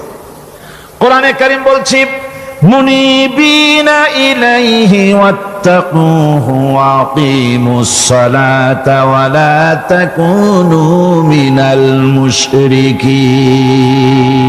তোমরা আল্লাহর দিকে রুজু হয়ে যাও এবং তাকে ভয় করে অন্যায় কাজ থেকে বিরত থাকো, আর নামাজ কায়েম করো, মুশরিকদের অন্তর্ভুক্ত হয়ে যেও না। নামাজ কায়েম করা, নামাজের আদেশ কোরআনে কারীমের মধ্যে আল্লাহ পাক বহু জায়গায় করেছেন। ঈমানের পর নামাজই হচ্ছে সবচেয়ে বড় জরুরি। একজন মানুষ ঈমান আনলো, যেমন কালকে একজন ঈমান এনেছে, ঈমান আনার সাথে সাথে তার প্রথম কাজ কি বলুন? বলেন প্রথম কাজ কি? ফজরের নামাজের আগে একজন ইসলাম কবুল করলেন, তার প্রথম দায়িত্ব নামাজকে আদায় করে দেওয়া, ফজরের নামাজ পড়া। জোহরের আগে কেউ ঈমান আনলো, তার প্রথম দায়িত্ব জোহরের নামাজ আদায় করা।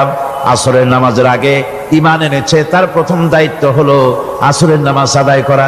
তার মানে হলো ঈমান আনার পর একজন ঈমানদারের প্রথম দায়িত্ব হচ্ছে নামাজ। গুরুত্বপূর্ণ বিষয়, খুব ভালো করে শুনতে হবে, ইয়াদ রাখতে হবে প্রত্যেকটি মুসলমানের।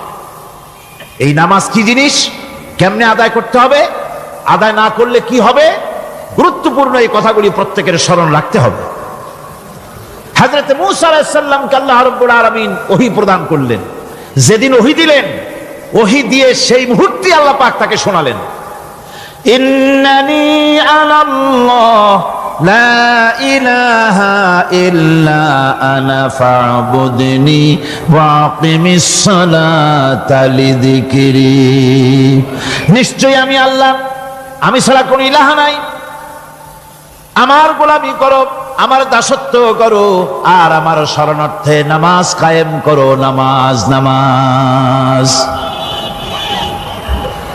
নামাজ কায়েম করতে হবে, এটাই হচ্ছে ইমানের সবচেয়ে বড় দাবি।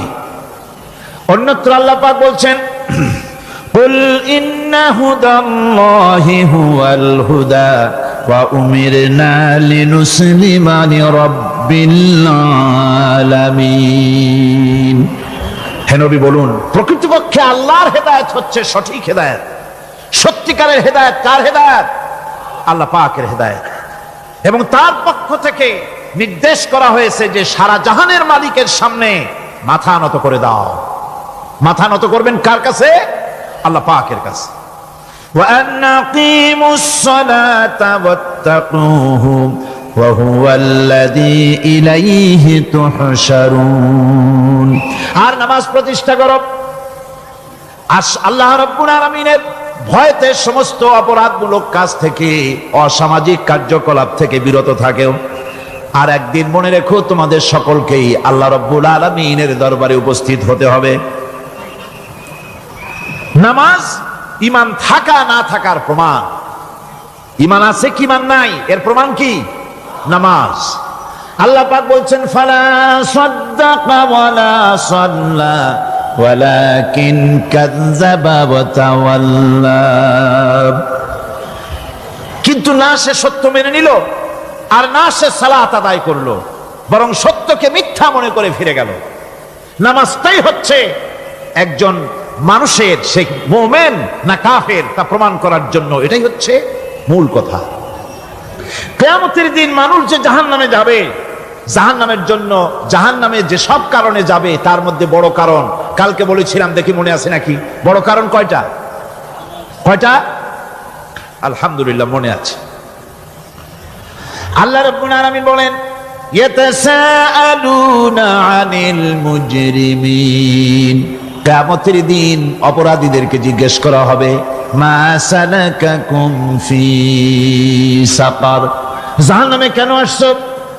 জবাবে তারা বলবে, ক্বালু লাম নাকু মিনাল মুসাল্লিনা ওয়া লাম নাকু নুতঈমুল মিসকিন। নামাজ পড়ি নাই, আর এতিম মিসকিনদের খেতে দেই নাই, এই কারণেই জাহান্নামে এসেছি। নাউযুবিল্লাহ। নামাজ যারা পড়বে না জাহান্নামে যেতে হবে। কোথায় যেতে হবে? কেউ কেউ মনে করতে পারবেন নামাজের ওয়াজ তো বহু শুনছি, এর চাইতে গুরুত্বপূর্ণ জিনিস আর নাই। নামাজের চাইতে গুরুত্বপূর্ণ ইবাদত আল্লাহর সৃষ্টি করেন নাই। মুসলমানের জন্য সর্বশ্রেষ্ঠ ইবাদত কি? চিল্লায় কোন, জোরে বলেন কি? এই নামাজ আকসার মানুষের নামাজ হয় না। যারা আমরা নামাজ পড়ি, বহু লোকের নামাজ পড়ে ঠিক, কিন্তু নামাজ আদায় হয় না। আমি সে কথা বলবো সামনের দিকে, প্রাণ খুলে শুনবেন, কাজে লাগবে ইনশাআল্লাহ। কোন ইনশাআল্লাহ? আকীদাগত দিক থেকে ঈমান হলো তাওহীদের স্বীকৃতি, আর আমলের দিক থেকে নামাজ হচ্ছে তাওহীদের বহিঃপ্রকাশ। আপনি মুসলমান তা প্রমাণ হবে নামাজ দিয়ে। নামাজহীন ঈমানের দাবি মূল্যহীন। যার নামাজ নাই তার ঈমানের দাবি করার কোনো মূল্যই নেই। অনেক এরকম কথা বলে, হুজুর আমি মানুষটা নিতান্ত খারাপ না, যাই মনে করেন, গ্রামে রাস্তা বানাইছি, ব্রিজ করে দিয়েছি, কালভার্ট করেছি, এতিম মিসকিনদের তাও মাঝে মধ্যে খাবার দেই। নামাজ হচ্ছে ইসলামের গণ্ডির মধ্যে প্রবেশের প্রমাণ। কোরআনে কারীম বলছে, ফাইন তাবু ওয়া আকামুস সালাতা ওয়া আতাউজ যাকাতা ফাইখওয়ানুকুম ফিদ্দীন। সূরা তাওবা এসেছে। তারা যদি তওবা করে আর নামাজ কায়েম করে, যাকাত যদি আদায় করে, তাহলে এখন তোমাদের সে দ্বীনি ভাই, এখন ভাই হয়ে গেল। একটু আগে ছিল কাফের মুশরিক, এখন তোমার দ্বীনি ভাই। দ্বীনের গণ্ডির মধ্যে প্রবেশ করা, কলেমা পড়ার সাথে সাথেই নামাজ। নামাজ হচ্ছে দ্বীনের প্রধান গেট, দ্বীনের প্রধান তোরণ। দ্বীনের মধ্যে প্রবেশ করার জন্য এই গেট দিয়ে প্রবেশ করতে হবে। সুতরাং এই নামাজের এতই গুরুত্ব দেওয়া হয়েছে। ইসলাম যদি ক্ষমতায় আসে, আল্লাহ যেন এনে দেন, জোরে কোন আমিন। ইসলাম যদি ক্ষমতায় এসে যায়, রব্বুল আলামিন তাফসীরের মাহফিল কোরআন সামনে নিয়া আশা করে তোমার দরবারে দোয়া করি, এই বিশাল জনসমুদ্রের দোয়া কবুল করো মাবুদ গো, এই বাংলাদেশকে ইসলামের দেশ বানাইয়া দাও। দেশটা যদি ইসলামের হয়ে যায়, আইন যদি আল্লাহর হয়, শাসন যদি সৎ লোকেরা করে, রব্বুল আলামিন কোরআন শরীফে বলেন, তাহলে তারা 4টা কাজ করবে। আল্লাযীনা ইম্মাক্কান্নাহুম ফিল আরদ আকামুস সালাতা ওয়া আতাউজ যাকাত ওয়া আমারু বিল মা'রুফি ওয়া নাহাউ আনিল মুনকার। মুমিনরা ক্ষমতায় এসে প্রথম যে কাজটা করবে, প্রথমে ক্ষমতায় এসেই নামাজ বাধ্যতামূলক করবে। প্রথম কি? ওয়াজ নসিহতে অনুরোধ করা হবে না, বাবাজিরা আল্লাহর রাস্তায় নামাজটা পড়ে না। রেডিও এবং টেলিভিশনের মাধ্যমে রাষ্ট্রপ্রধান অর্ডার করে দিবেন, আজ থেকে বাংলাদেশের 12 কোটি তাওহীদি জনতা, নারী পুরুষ যারা আকেল বালিগ, সকলের জন্য নামাজ বাধ্যতামূলক, নামাজ পড়তেই হবে। এটা অর্ডার। বেলা যখন 1টা বেজে যাবে, বেলা যখন 1টা বাজবে, সমস্ত মসজিদে আজান শুরু হয়ে যাবে। আজানের সাথে সাথে অফিস, আদালত, কল কারখানা, ক্ষেত খামার, শিক্ষাঙ্গন সব ডেডলক হয়ে যাবে। আধা ঘন্টার জন্য বন্ধ হয়ে যাবে। যারা মুসলমান অফিসে, কলেজে, ইউনিভার্সিটিতে, সর্বত্র তারা নামাজের জন্য প্রস্তুতি নেবেন। আধা ঘন্টার ভিতরে নামাজ আর খানা সেরে আবার কলেজ চলবে, বিশ্ববিদ্যালয় চলবে, কল চলবে, কারখানা চলবে, ক্যান্টনমেন্ট চলবে, সেক্রেটারিয়েট চলবে, সব আপন গতিতে চলতে থাকবে। আল্লাহর রহমত, বরকত আকাশ ফেরে নাজিল হয়ে যাবে।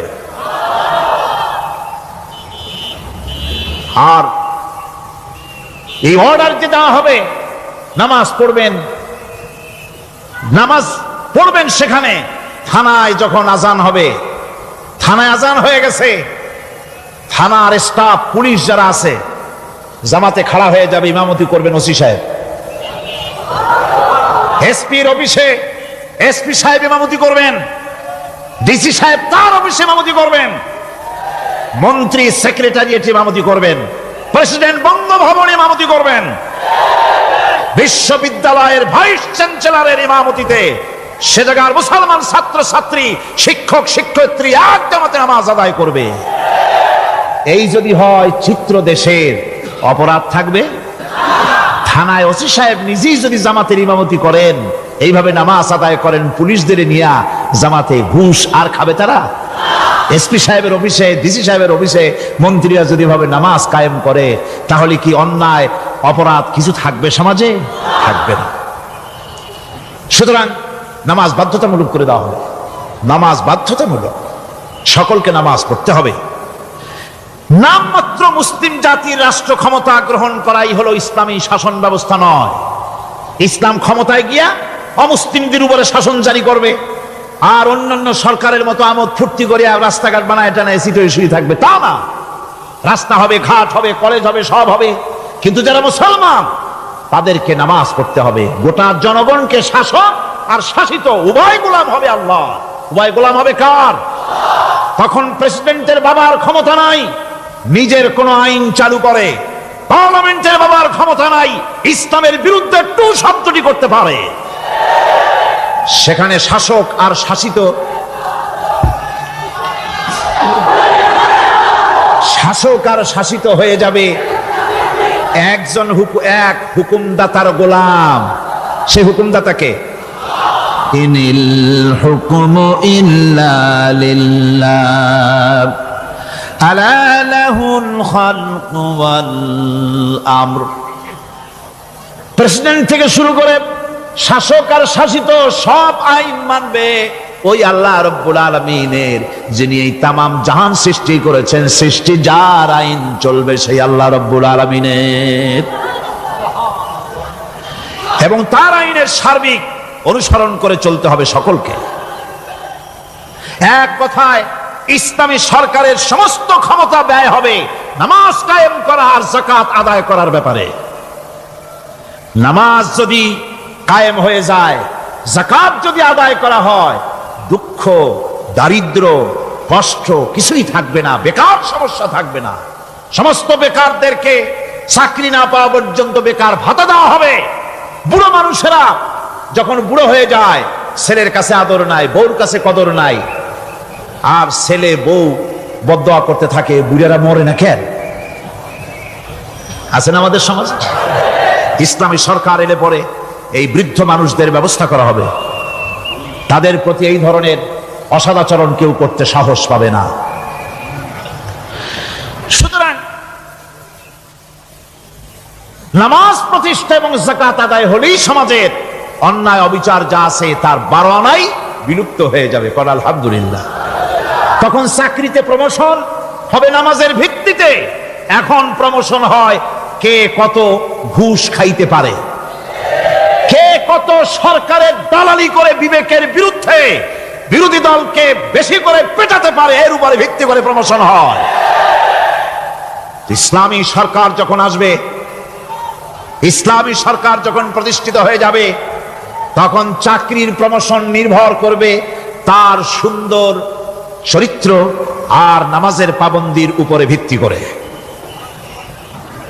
সমাজে দুঃখ দুর্দশা থাকবে, যেরকম থাকবে থাকবেন।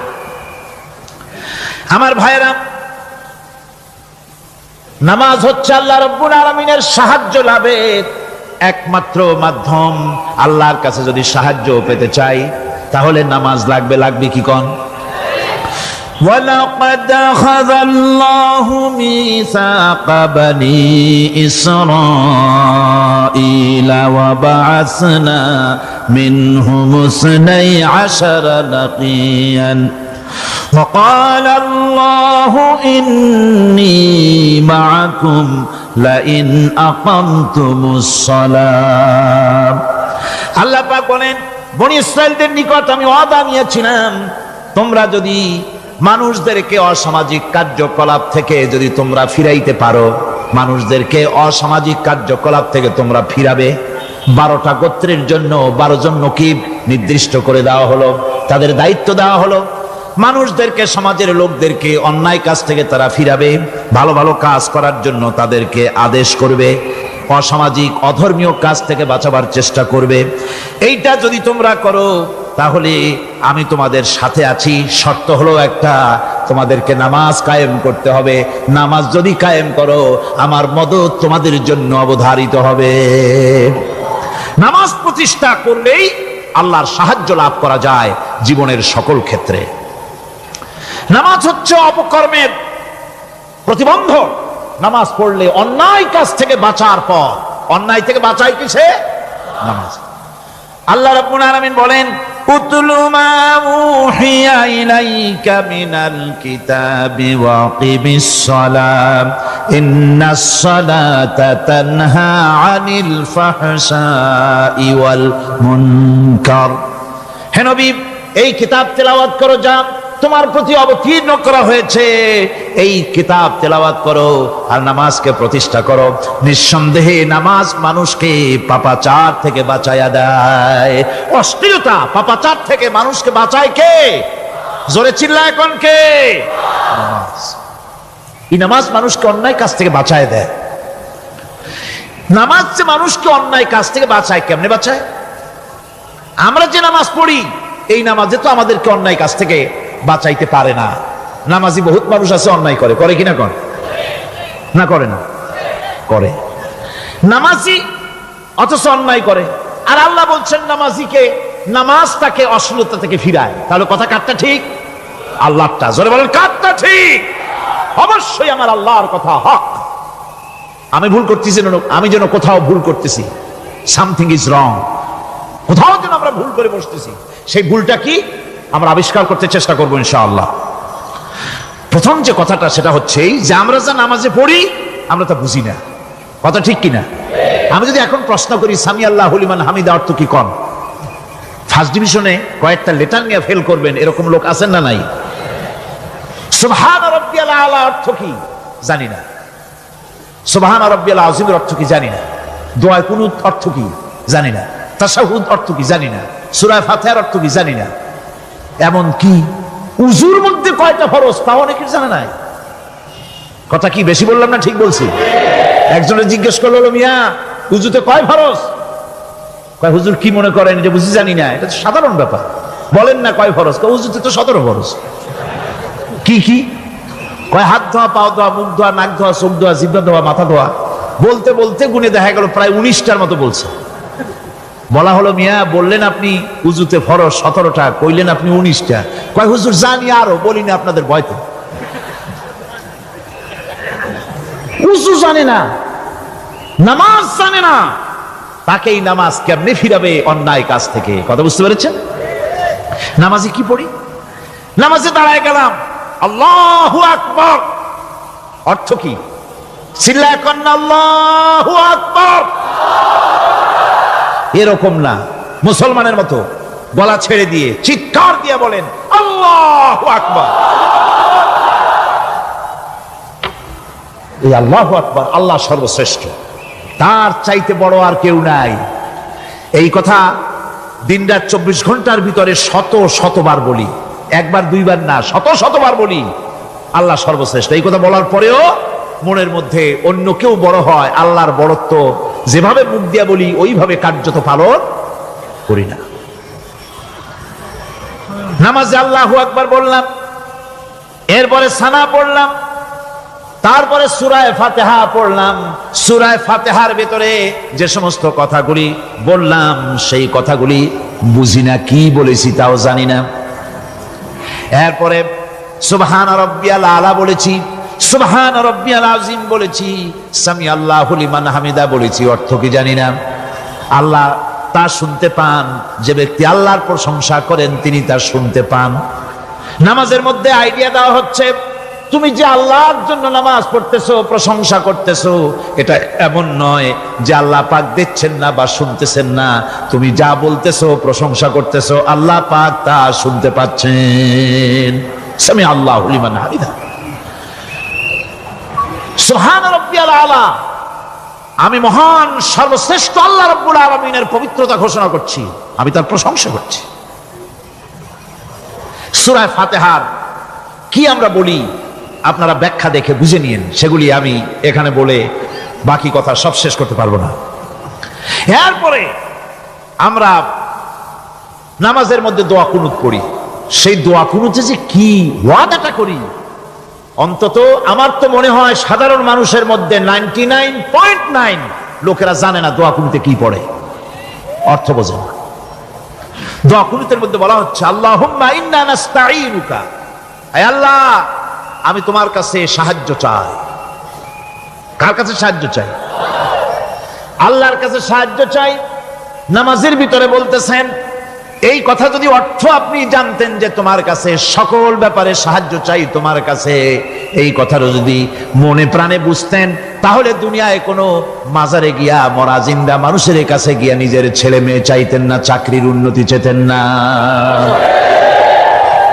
আপনি নামাজের ভিতরে বলতেছেন আপনার কাছে, আয় আল্লাহ আপনার কাছে সর্বপ্রকারের সাহায্য আপনার কাছে চাই।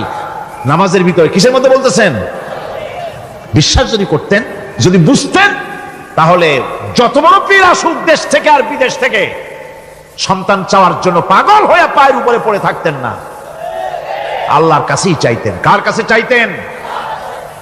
এরপরে বলতেছেন ওয়ানাস্তাগফিরুকা, তোমার কাছে ক্ষমা চাই, গুনাহ করেছি, অনেক গুনাহ করেছি, তোমার কাছে ক্ষমা চাই, কারণ সাহায্য করতে পারো তুমি, গুনাহ মাফ করতে পারো তুমি। গুনাহ মাফ করার ক্ষমতা কি আছে পৃথিবীর কারো? আকাশে জমিনে আল্লাহ ছাড়া মানুষের গুনাহ কেউ মাফ করতে পারে? এরপরে বলতেছি ওয়ানুমিনু বিকা, আয় আল্লাহ আমি তোমার উপর ঈমান এনেছি, পরিপূর্ণভাবে তোমার উপরে ঈমান এনেছি। ওয়ানাতাওয়াক্কালু আলাইক, আর তোমার উপরই কেবলমাত্র ভরসা করেছি। ঈমান এনেছি তোমার উপরে, ভরসা করছিও তোমার উপরে। এই কথাগুলি যদি আমরা বুঝতাম তাহলে আত্মাটা বড় হয়ে যেত, মাথাটা আল্লাহ ছাড়া কারো সামনে নত হতো না। ঠিক না বেটি? আল্লাহ ছাড়া কারো সামনে মাথা নত হতো না। আল্লাহর উপরই ভরসা, তোমার উপর ভরসা করছি, তোমার উপরই ঈমান এনেছি। এরপরে বলছি ওয়ানুসনি আলাইকাল খায়র, সর্বপ্রকার কল্যাণের সাথে তোমার প্রশংসা করতেছি। ওয়ানাশকুরুকা, আর তোমার কৃতজ্ঞতা স্বীকার করছি, আমি তোমার শুকর আদায় করি। সর্বব্যাপী ব্যাপারে তোমার শুকর আদায় করি। আর কি করি? ওয়ালা নাকফুরুকা, আমি কুফরি করি না, অকৃতজ্ঞ নই। আমি তোমার কৃতজ্ঞ বান্দা, আমি অকৃতজ্ঞ নই। একথা আপনি নামাজের মধ্যে বলেন, কিন্তু কৃতজ্ঞতা স্বীকার করেন না। আল্লাহ যে ছেলে দিয়েছে শুকর আদায় করেন না। আল্লাহ যে সুন্দরী বউ বা ভালো বউ দিয়েছেন শুকর আদায় করেন না। আল্লাহ সন্তান দিয়েছে শুকর আদায় করে না। আল্লাহ রাব্বুল আলামিন চাকরি দিয়েছেন, বাড়ি দিয়েছেন, জায়গা দিয়েছেন, জমিন দিয়েছেন, যৌবন দিয়েছেন, স্বাস্থ্য দিয়েছেন, শুকর আদায় করে না। আল্লাহ পাক বলেন, বান্দারে যে অবস্থায় থাকো শুকর আদায় করো। লা ইন শাকারতুম লাযীদান্নাকুম ওয়া লা ইন কাফারতুম ইন্না আযাবী লাশাদীদ। আমার নিয়ামতের শুকর যদি আদায় করো আমি বেশি করে বাড়ায় দেব, আর যদি শুকর আদায় না করো তাহলে মস্ত বড় শাস্তি রেখে দিয়েছি। সব ব্যাপারে শুকর আদায় করো, আমার নিয়ামতের শুকর আদায় করো। চোখ দিয়ে দেখতে পাও, কও আলহামদুলিল্লাহ। মুখ দিয়া কথা বলতে পারো, কও আলহামদুলিল্লাহ। যা খাও মজা লাগে, বলো আলহামদুলিল্লাহ। কাজ করতে পারো, বলো আলহামদুলিল্লাহ। সব ব্যাপারে আল্লাহর শুকর আদায় করতে হবে। শুকরিয়া আদায় করলে রব্বুল আলামিন তারে আরো বাড়ায় দিবেন। এই কথাই বলতেছি, আল্লাহ শুকর করি, আর তোমার সাথে আমি কুফরি করি না, কৃতজ্ঞ আমি নই। ওয়া নাখলাউ ওয়া নাতরুকু মান ইয়াফজুরুকা, আর আমি ওয়াদা করতেছি এই কথা, তোমার সাথে যারা প্রকাশ্য দুশ্মনী করে, যারা প্রকাশ্য গুনার মধ্যে লিপ্ত আছে আর তোমার সাথে দুশ্মনী করে, ওদের সাথে আমার সমস্ত সম্পর্ককে ছিন্ন করে দিলাম।